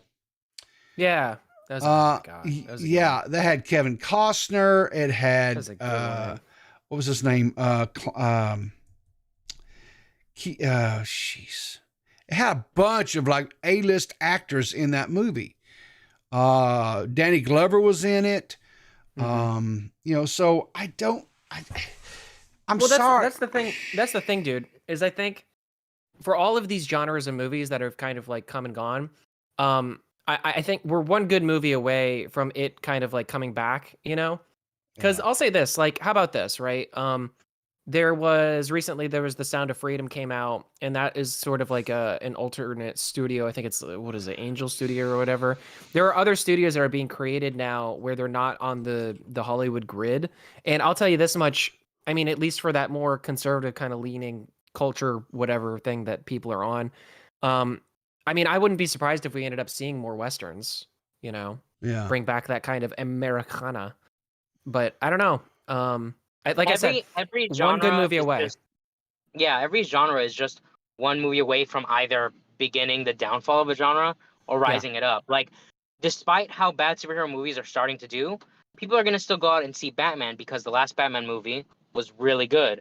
People are going to keep seeing Spider-Man because almost every even Far From Home, which I have my problems with, that was pretty good, especially compared to most of those Phase 4 Marvel movies. Right? Yeah. And No Way Home was great. So people are going to keep seeing Spider-Man movies. If you make good movies, people will keep coming back to see them. That's why I'm sure when the next Avengers finally comes out, even if the MCU is pretty much dead, people will still go out to see that because people have fond memories of Avengers. Well, and that nobody's going to watch Marvels. I'm almost certain of that. I've heard no one care about it. I don't give a shit. I haven't cared for a long time about some of those like ancillary properties that Marvel's trying to shove down everybody's throats like anybody cares. But the advantage that the superhero movies have over the Westerns, and always have and always probably will, is that comic book movies are pre-existing properties, right? You have you have people who are already fans of Batman, you know, so they're going to want to see everything Batman because they're huge fans of Batman. Versus like any Western where it's like the main character is like, you know, it's the outlaw with a big iron on his hip. It's like, we don't fucking know his name. We don't know anything about him. It's not an IP that's existed before. And people have to be predisposed to liking Westerns even to get in the door, let alone sit in the chair and, you know, stay off their phone for long enough to actually connect with the character. And then they care. And then they might care if there's a sequel. But they're not going to, you know, or they might like the actor or something like that, like normal things for a movie. The other thing would be like a director. Like if a Nolan filmed and made a Western, that would hit. People would want to go. Yeah, people would want to see it for that reason. Like that's why I was excited for Fantastic Four, because the directors of the Spider-Man movie was supposed to be on that, but now he's not. So now I don't know. So kind of expanding on that, you know, for example, John Wayne, I love the actor, right? And it doesn't matter what movie that he made, I watch it. Now, some of them are, I'm going to be honest with you, some of them are not good, right? And some of them, you're like, hang on, it's just the same basically as over here. Because, you know, like for example, Rio Bravo and Rio Lobo, right? Very similar, you know, except in one we had a drunk John, Jesus. Robert Mitchum was a drunk in one of them, and the other one it was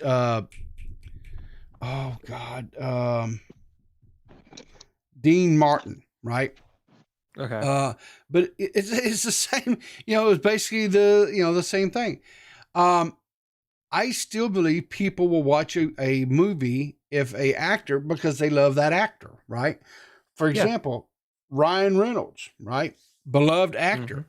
Any movie the dude makes is a good movie. Like he made him, you know, he's Deadpool, right? He's beloved in Deadpool, loves Deadpool.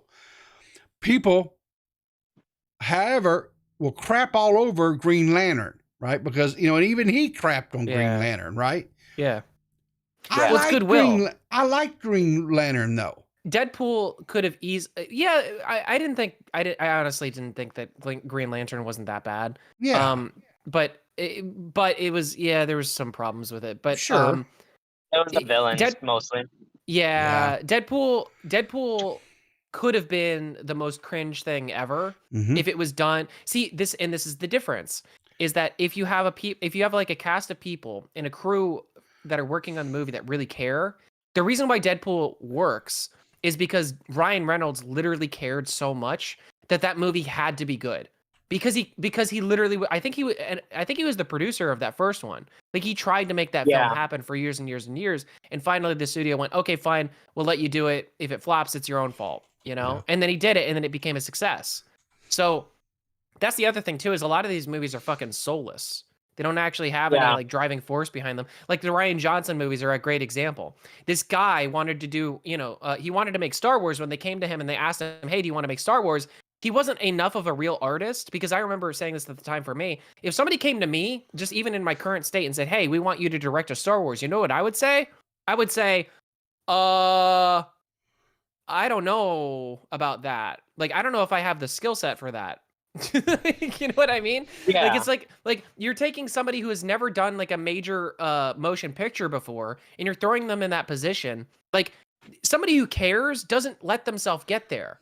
You know, somebody who cares goes like, Star Wars is a huge property, and that's a lot of pressure, sure. And I got to come up to the plate if I want to be able to get up into the big boy league. But like, I've only directed like one Sundance film before, and like, I don't know if I want to get in the ring with like a huge franchise like Star Wars like that. And if I do, I should probably listen to the people that are around me. But rather than doing that, he got into it like a little bitch, and then he started getting like really annoyed by the process, I think. Started getting really flippant with it. He got, caught up by red tape from the fucking executives, and then he got jaded, and then he just shit out a movie. And then that's how we got, Last Jedi. Yeah. Yeah, and it's not just that. It's that he wanted to tell his story while ignoring whatever came before. Like, that's why I think, like, that's a very common modern problem. Like, you mentioned Cruella earlier. I actually like that Cruella is different, but the problem I have with it is that it's so different that I am like 90% sure that was a totally different movie that had Cruella slapped on so it could sell better. That's the same way I feel about Lightyear. I don't think Lightyear was originally a Buzz Lightyear movie at all. I think that was a totally different movie, a totally different project, but they were like, Lightyear can fit into this. That'll make it sell more. Yeah. That Lightyear, like, I grew up on I grew up on Toy Story. Same. I grew up on, Buzz Lightyear, Star Command. I had all the games. I had, I watched the whole series. I think I have it all on DVD or something. Love it. I love. I'm a huge fan. I did not go to see Lightyear because it just, again, the premise of it looks the idea on paper is so stupid. So let me get this straight. You're going to take a toy from a fictional universe. You're going to take one of those, the Star Command thing was its own separate thing, like a TV show that existed in that universe, and that was the show that we were watching. But now you're going to take it as if it's like a real life actual thing that actually, like, it's just weird. It's just like the concept of it, seeing him in full CG like that is just weird to me. The premise is apparently supposed to be that is the movie that Andy saw that made him want to get a Buzz Lightyear toy. But oh my God. That's like the premise of it, and I think that's really interesting. But I don't believe that was the actual. I don't believe them, because the thing is that none of the things in that movie make sense just based off the box description from the first movie. Like it's totally nonsensical. I don't think it's anywhere near as bad as Toy Story 4. I feel the same way as you about Toy Story. In fact, for me, I love Star Wars. I grew up with Star Wars. Me and my dad, whenever I would visit him on weekends, we would watch Star Wars a lot, and I always went to see the new Star Wars movies with him. So that's very close to me. So the new sequel trilogy fucking ruined my shit. But for me, Toy Story 4 was like my Last Jedi. Like, that movie, yeah, I've like done that movie. I don't see a problem. Like, when people have a problem with that movie, I'm usually really surprised, because like honestly, honestly too, maybe it's just the way that I'm seeing Toy Story. I don't know. This is like a whole, I don't want to get into the weeds. Yeah, because no, trust me, I can go on to like a Mahler-sized rant about it, and I'm not gonna do that here. Okay. But if anything, maybe in I'll the be future. streaming one Like, day, if or I- you'll stream one day. We'll talk about it. yeah, and we can Yeah. talk about it on that. I was actually probably gonna hit you up in the future about doing a Kingdom Hearts tier list, so maybe we could talk about it then. Cool. Yeah, that sounds But good. yeah, Toy Story 4, like without getting into detail, when I watched it, to me it was the same thing as Last Jedi, because to me it ruined every single character from the past. But again, I don't want to get too much into it because that would take a while. You know, here's what I will say. I think there's certain IPs that you can take, put a good director in the seat of a project, and I think they could turn out a decent product with a decent writing staff and whatever, because it's not like an established beloved IP. However, when you get a established beloved IP, be it the Marvel Comics or be it DC Comics, hell, we'll say Star Wars, you have to have people on that project that are passionate fans of that IP. If they're not, if they're just there because, they want to be a part of it, a big production, whatever, and they have no passion about the actual source material or the IP itself, then that's why you get movies like the last 3 sequels to Star Wars. That's the problem. Yeah. Right. Yeah, it's studio paint by colors. It's too many cooks. And like Mike, when those sequels were announced, I was like, I was so excited because Star Wars is dear to me. And then when I heard that they said, well, we're not going to use any of the source material that was out there because they decanonized everything post Return of the Jedi. Such a dumb idea. Why would you do that? And then you have this nitwit, Kathleen Kennedy, after saying, well, Star Wars is so hard because there's not a whole lot to draw on. Excuse the fuck out of me. They're what? Do you know how many books were written? Timothy Zahn? Mm-hmm. Excuse me. And those are beloved. It's not like those are like controversial or anything. People love those.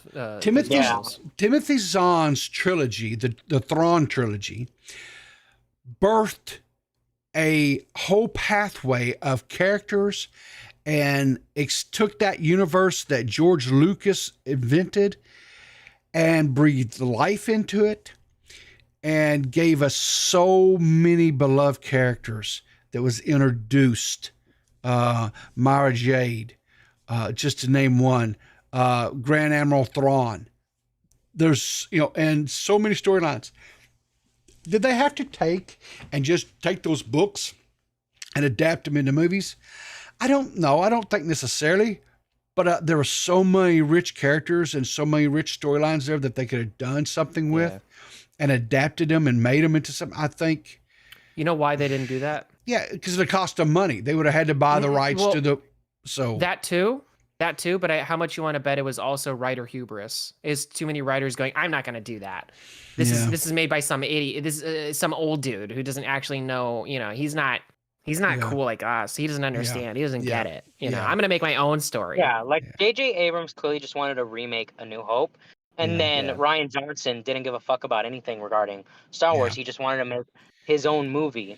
But the thing is like, I think Disney kept George Lucas away from those movies because of the backlash of the prequels. But the problem with the prequels isn't that George Lucas was there; it's that he had too much control. But that doesn't mean you take away all control. You should have had him there as like a guiding hand. Here's what you do is with George Lucas. It's the same thing you do with the original series, right? Because with the original series, it was his wife who was the editor. So you think that his wife is going to put up with any of George Lucas's? Well, honey, I think there should be a bantha in the background. I think it should be taking a shit over there. It'd be like, honey, shut the fuck up. We need to make this movie. It's we are well over budget. We need to get this shit out like tomorrow, or else the studio is going to have our head. That was the thing. It's the same thing. This is an analogy that people won't get. I'm very sorry, but Akira Toriyama, same thing. Akira Toriyama is basically a George Lucas who always had an editor there to be able to keep his ass in check. He would be the same fucking guy. Akira Toriyama is the man who created Dragon Ball. famously, this manga series would get themselves into a problematic situation constantly, and they would have like villains and arcs that would make like literally no sense, because like Akira Toriyama, I love him to death. He's my favorite fucking like person who's ever made anything ever, but he is insane, and all he likes to do is make jokes. But he makes a action adventure fighting series, right? So his editors would come in and they would say, "You're making this too silly, or you're doing something too stupid. Stop doing that. You've got to fix it." And he would moan and piss and whine, and then he would make the villains look like the fucking editors, but he would do what they would tell him to do, and he made a multi-million-dollar franchise off of this, okay? George Lucas, same fucking thing. Same exact thing. He's got crazy off-the-wall ideas. He's a brilliant person in terms of creating a universe, but he can't edit worth a damn. He doesn't know what should and should not be in his movies, and that was the problem with the prequels. Yeah, that tug of war of creativity and control is what makes stuff really good. I mean, like, sometimes you do as a creator have to push for what you really want. Like, I think I saw a story of how originally the editors, I think they didn't want there to be a tournament arc or something because they thought it wouldn't work, and then it ended up being like one of the most popular tropes in all of shonen manga. I think it was for that arc. It was either that arc or another arc. But there's like sometimes when Akira Toriyama and by extension George Lucas or any creative like that, where they come up with something and you really need to push for it. But sometimes you do need those people there to put the brakes on and be like, okay, hold up. We don't need this weird alien singing in Jabba the Hutt's palace. No. That's not something we need in this movie. Or maybe it can exist, but in the background or something. Like, not make it like a main key focus of the whole thing. It's like, is that really necessary to kind of show things? You know, people. Sorry, this is a little bit ancillary, but it'll prove my point for what I'm saying. Akira Toriyama. Are you aware what Super Saiyan is? If I said Super Saiyan, do you know kind of what that is? Like, do you? Yeah, know that's that's the dudes that, you know, they do the big, and I know there's guys out there that actually battle over who would have the more Super Saiyan power or whatever, right? Yeah. So but it's a transformation. It's like you got the normal hair guy. It's Goku when he's got his black hair. He's just in his normal state. When he turns Super Saiyan, he goes like blonde and his hair goes like kind of white and it like shoots up, right? That was created literally because Akira Toriyama wrote himself into a hole and had a hand cramp one day. Those two things are the only reason why the most iconic transformation in all of anime existed. Literally, because he got himself where he had a villain that was way too powerful for the character that he created, and he could not make some sort of way that with the power set that he already had to make it work, and he already was kind of floating this idea of like having a Super Saiyan anyway, so it kind of like worked up. And then two, the other reason, and the main reason really why we got Super Saiyan is because he didn't want to have to color in Goku's hair. He literally just didn't want to have to color in the fact that it was black. You know, he wanted to keep it so that it was like the color of the page. So that's why he made it so that he turned blonde. That's it. The most iconic transformation in all of anime. Literally created because the guy was lazy. All right? That's the power of creativity. But it only exists with a fucking editor. The reason why he was lazy like that is because he had to redraw that panel several times because he kept on bringing it to the editor. And the editor went, no, this is stupid. Go back and do it again. You know? So it's George Lucas. If George Lucas had that, he would be perfect. He would be brilliant. I love the prequels. I am a huge fan of the prequels. We have talked about this a lot, Peepaw, you and I. Mm-hmm. I love it. I love them. I think that they are just as good, if not better, than the originals. I really do think that. They're the same thing to me. I don't see them as anything other or any really difference, you know? The main difference I see with people is people talking about, oh, the politics. Like, oh, there's too much politics in this Star Wars movie. It's like, yeah, well, it was a political time. They were dealing with, like, civil wars and shit. Of course there's going to be politics involved with it. Of course you're going to see a fucking Senate hearing. I'll say this. When they first came out, I was not a fan of them. But now... The prequel or the sequels to put it in perspective for you? Yeah, I would a whole lot rather watch a prequel than a sequel. How about that? Yeah. 100%. Thanks for having me on, guys. I got to hop off. Yeah, I'm about to wrap up the show. Thanks for calling in, Mike. Appreciate you. Have a great day, buddy. But I am going to wrap it up and get off to work. All right. We don't want to rant about Star Wars for a while longer? No, I don't want to rant about Star Wars for a while. All right. Anyway. just make a note, people. Just that the number for the day is 3. 3. 3 is the magic number today. Yes. So anyway, had a really good stream last night over at Clear as Mud. We went down some rabbit holes, but we had a lot of fun, a lot of yucks, some laughs. We talked after the podcast, and I'm really excited for the show we're going to do Sunday. Ooh, you got any teasers? What do you guys got to do it on? You need to do this if you're going to go fishing. That's my hint. You need to do this if you're going to go fishing. Yep, that's Got a my bait? hint. Got to So put on the bait. So anyway, Okay. um, Abby wants to be gone. Abby's saying that I shouldn't come back until the video's done. What do you say, Peepaw? I say Max needs to do what Max thinks he needs to do. I'm not pressuring him to do anything. Okay, fair enough. I appreciate it.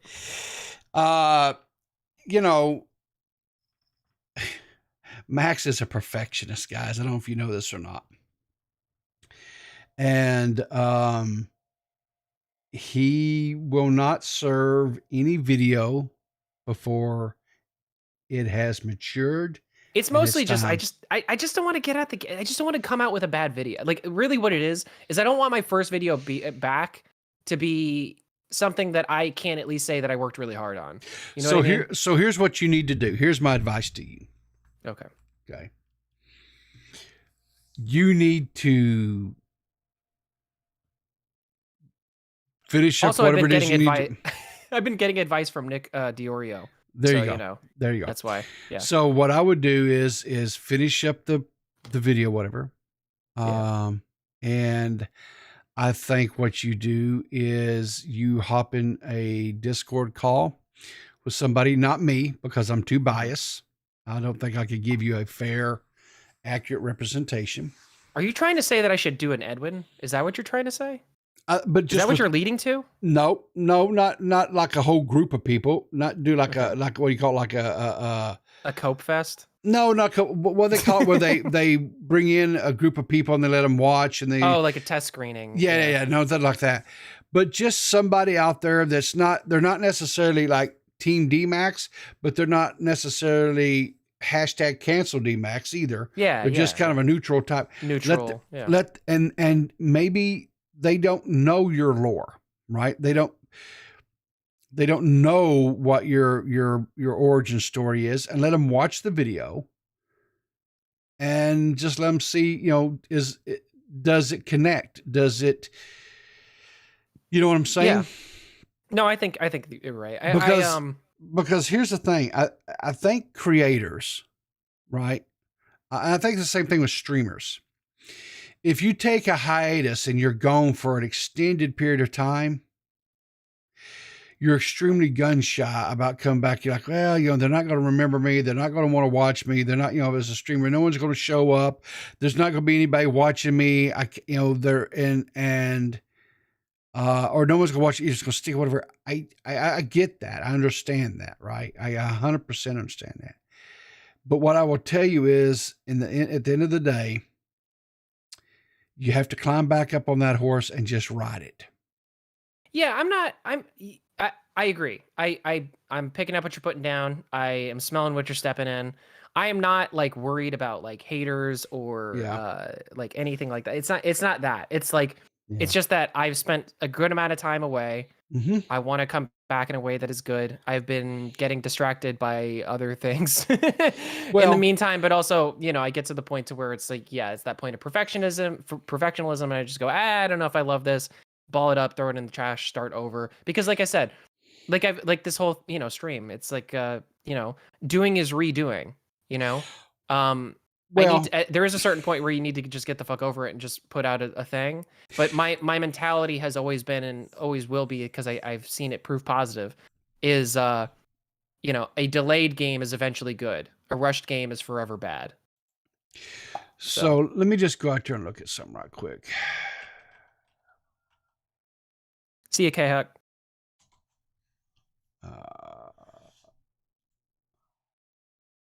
Which by the way, K-Huck and Nerdy John, I believe, are going to be. Oh, wait, or is it? I don't think it's the next one. But oh, it's really hard to find my shit, isn't it? Yeah, try. Well, I can get it this way here, and then go here, and then go here. The reason for that, I think, is because I changed the name of that channel from DMHS. Yeah. So I think the search results only come up on DMHS or whatever. Right. So it's All right.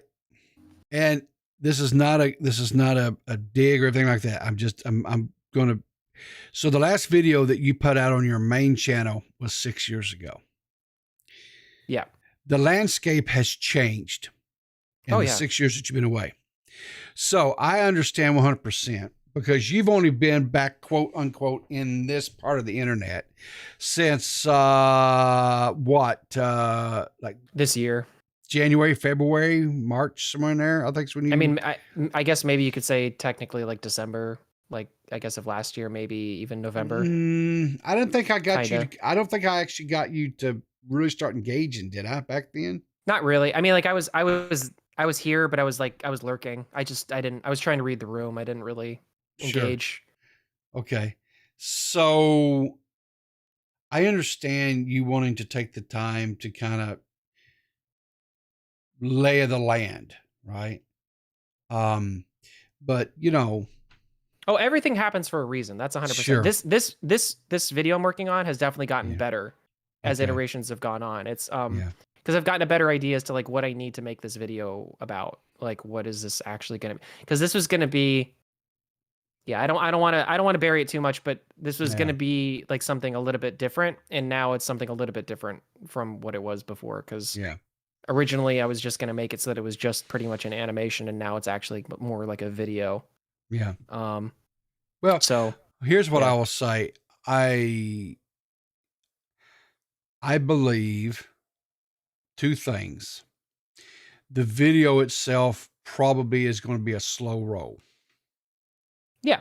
This first video, I'm not expecting to get much traction on this first video at all, because it's about me, you know, and It's only not- people that would care about. But that's not what I'm talking about, Max. Your main channel is dead. Oh, I know, dude. Yes, you don't got to tell me the hard fucking truths of it. I know, all right. I know. I haven't posted anything on there. No. The stuff I'm gonna post is not gonna be relevant to the stuff I was posting before. Sure. My audience may not even exist. Most of those subs might be bots. I mean, like, I'm fully aware of all of that. Yeah. If there was a way to be able to like just like make the number, like reset the numbers back down on this channel, I would do it, because that's where I feel like I want to start back out at is kind of zero. And I Like, think I think that's kind of, but here's the thing too. Well, I'll say this is this. Your value in this community is very good, right? And I think the minute that you upload the video, I think you're going to see substantial growth on that channel, right? The reason why there's no like major sub growth or anything like that right now, currently. Yeah, because I'm not doing anything. You're not doing anything. I think the minute that you go live over there and you start doing your content stuff again, right? Because of your notoriety of association, like one of the, I think, growing podcasts, now recording your connections there. You have larger creators that talk about you favorably quite a bit. Dude, I'm telling you, I think it's, what I mean by it's gonna be a slow roll is I think, it's not gonna be like, within the first, it'll drop and then like it'll hit and then it'll be like amazing. I think it's just, it's gonna be like, D-Max's, and I'm telling, but I just know in my heart of hearts, Max, I know that when you climb back up on that horse and you start riding again because of your talent, dude, you cannot be nothing but successful. I firmly believe that in my heart of hearts. And so, well, I appreciate it, man. And it's going to happen. Like I said, it's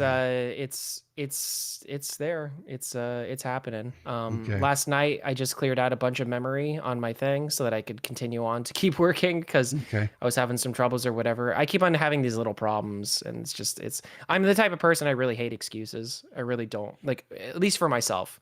Yeah. I really, I'm very self-loathing in that way. I don't really give myself a lot of, leeway for that kind of thing. And I could sit here and I could tell you all sorts of reasons and examples and things as to like why this has kind of been delayed at certain points. But something that I have come to terms with is that everything happens for a reason. Yes. So I think Always. I will be stronger for this. The content will be better for it. And I'm looking forward to showing everybody, and I'm embarrassed that it has taken this long, and I'm embarrassed even talking about it before it comes out because, like I said, I just don't like to make excuses. So, thank you for your support. Appreciate it, everybody. and even the backhanded support that you get from people, right? So. Oh no, well, especially you. Yeah, no, I mean, I appreciate everybody who's been, because this is a wild ride for me. Like, this is crazy. This is fucking nuts. Like, to come out of nowhere and then to have people care about your opinion so much so that they want to put you on like a show, and then you know, it's like that. It's just I didn't see it coming. Like, if you had asked me like mid or even late, even like at the very end of 2022, like, hey, do you think you would be like, it's not even like I'm in some crazy big position or anything. I'm just saying, like, it's just like, no, I wouldn't expect it. Honestly, I thought the way that everybody would treat me was kind of the way that Hujin treats me. That's the way I always thought things like would go for me. So I'm just surprised that like that's not the case.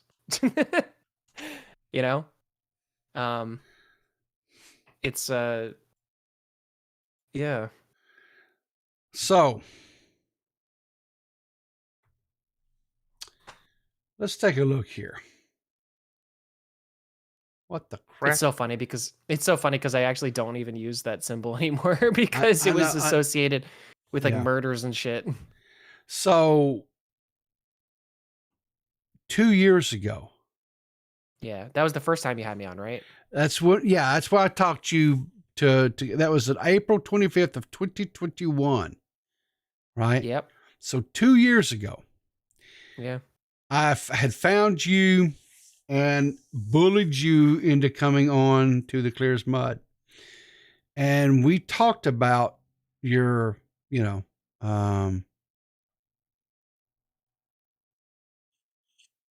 time back in 2016, how I found you and the whole bit, right?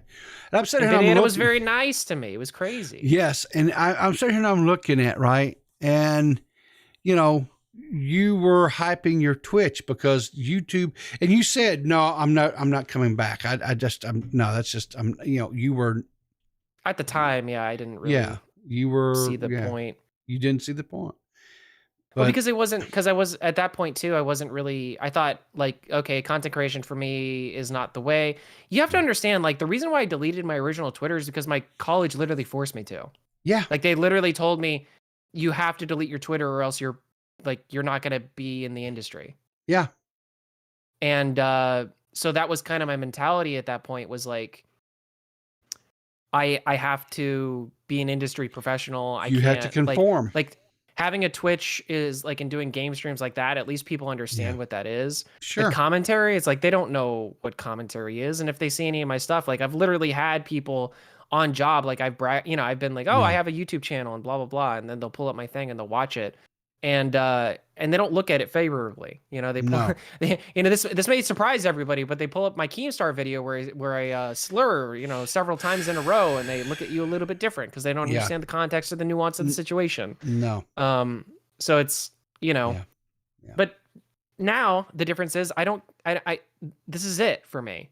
Is that like, this is what I know that I must do. I don't know if it's destiny or what it is or whatever, but I'm treating it like it is because I want this. Yeah. It's something, it's not even a want, it's a need. It's like, this is just, I have been battling the idea that I am an artist for a very long time. Suck your own butthole, you're doing great. But I'm an artist. I want to art, I want to entertain people, sure, but I want to make my thing. So I got a donation here from, Slug. $1 says it's time to have D-Max be a boxer, but in legitimacy, you guys are right. You got to keep personal content and professional separate. Yeah. Well, sure. I would box people. I would box. I would. Let's see. Who said they wanted to box me? I can't remember. Somebody said they wanted to box me recently.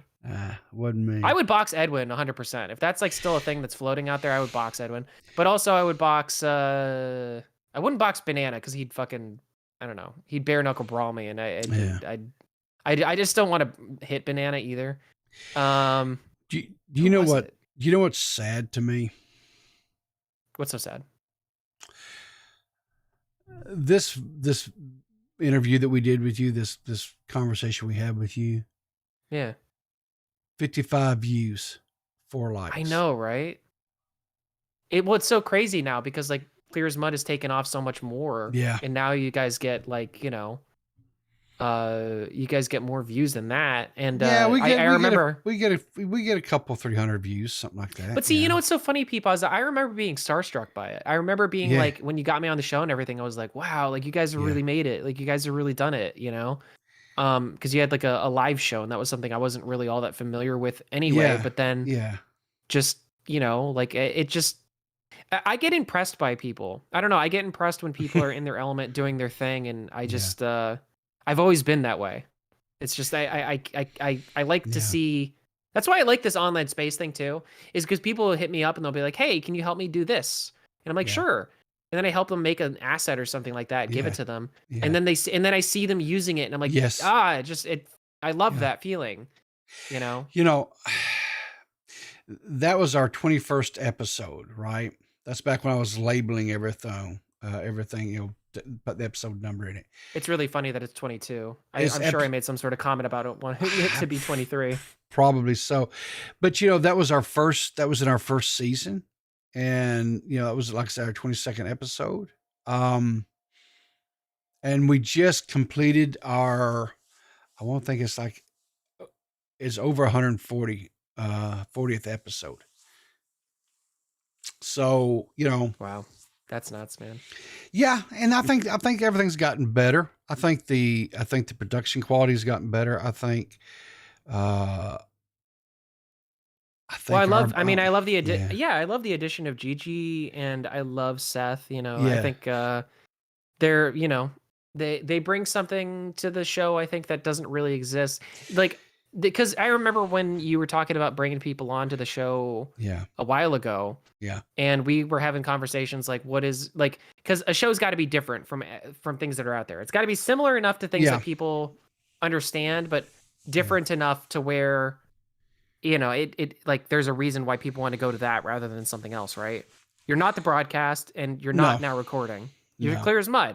Yeah. You got Gigi, you got Seth, you got Banana sometimes. Like that is a unique show that doesn't exist without those other, you know. And you know, the thing of it is, I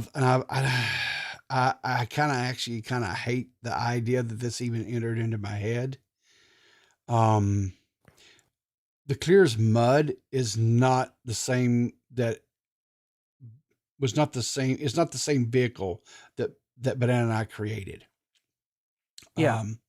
The whole thing is because we were both Southern, you know, guys, whatever. We wanted the show to be steeped in like Southern colloquialisms, and hence the name Clear as Mud, right? Which is a Southern expression. But the show became so much more than that, right? So I don't like the idea of rebranding or renaming the show or anything like that. But I'm like, it's not really Clear as Mud anymore. I mean, it is, because that's the engine that's the car we're in. But like with the addition of Gigi, the addition of Seth, the, you know, hiatus that Banana's having to take, it's like a whole nother thing, right? And I've thought about that, you know, and I don't know. Are you thinking about a rebrand? I don't think I can. I don't think I can change the name, because I think that's too disruptive. I think, you know, so. Well, I mean, there are things that like other people who have had brands before have done to make it so that they can like update it or make it so that it's a little bit different. And I mean, honestly, CAM, people use that to abbreviate the show. Sure, So it's not like, yeah, you could easily become Cam Podcast. The Cam Podcast. And here's the thing, right? I mean, who am I? Elon Musk? You think I'm just going to rebrand it to X or something? Yes, you should make it so that it's for the current 3 members. You should have an X for each of you. Should be the XXX podcast. Yeah. The triple X podcast. Oh, I mean, you were talking about looking at Gigi's tits or whatever last night. So no. I wasn't talking about. I said I didn't want to see. I don't want to see my friends, co-host, or anyone else naked. Oh, sorry, that's right. It's Gigi awkward. and Seth were saying they wanted to see you naked or whatever. Yes, right. Yes, right, they wanted to see Peepaw naked in all his glory. You know what I imagine? You know what I imagine for Peepaw naked is I imagine like that shot of Peter Griffin whenever he's naked. Where it's like 100%. They can show him full frontal naked, but like it just doesn't matter because he you can't see the penis. You cannot see the penis. Yeah, it is. Then you have to send out a search party. Exactly, 100%. Okay. Yeah, but you know. Yeah, man. I mean, well, I'm here. I'm here if you want the rebrand. I know. No, I don't think I want to rebrand it. I just don't. I mean, I think it's. I say I haven't even discussed this with my co-host or anything. It's just things that enter my head. Let's make the decision for them. It's fine. They'll make the decision for. Listen, I did want to kind of give Seth some kudos. She has been really, really well behaved lately. I think we've went. It's all an act. Probably so, but we've had like I think we've had like two shows now where I haven't sat there and just rolled my eyes and cringed because she said some slur or something. And I'm like, well, you know what? Yeah. I'll say this. Yeah. As a director, bringing it back to the movie conversation, as a director, as a producer, it is easier to make your talent become less than it is for them to become more. You know what I mean? Yes.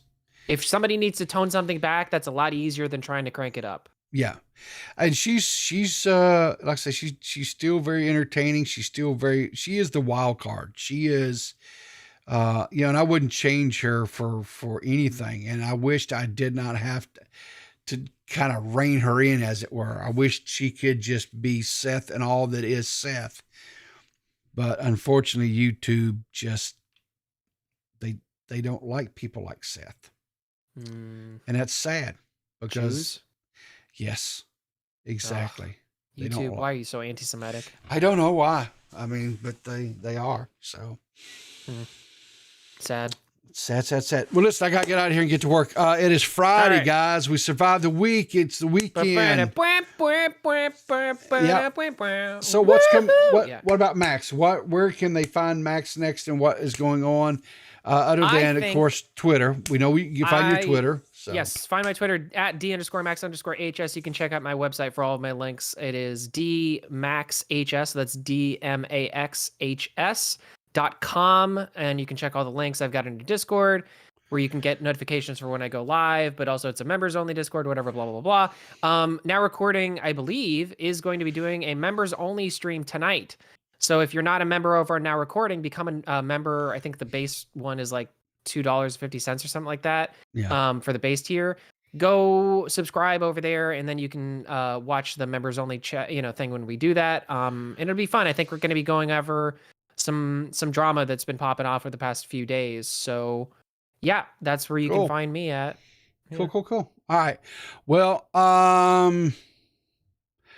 you can find me definitely in the morning. I will be here at 8:30 Eastern Standard Time. We will have another conversation, laughs, yucks, reactions, things of that nature. DeadOnDave will be doing a stream tonight. I don't know if I'm going to be able to join him or not. It kind of depends on what the Mighty Miss Rib plans that she has for us this evening. I really don't know. But on that note, guys, remember to always keep your powder dry and look for me in the funny papers.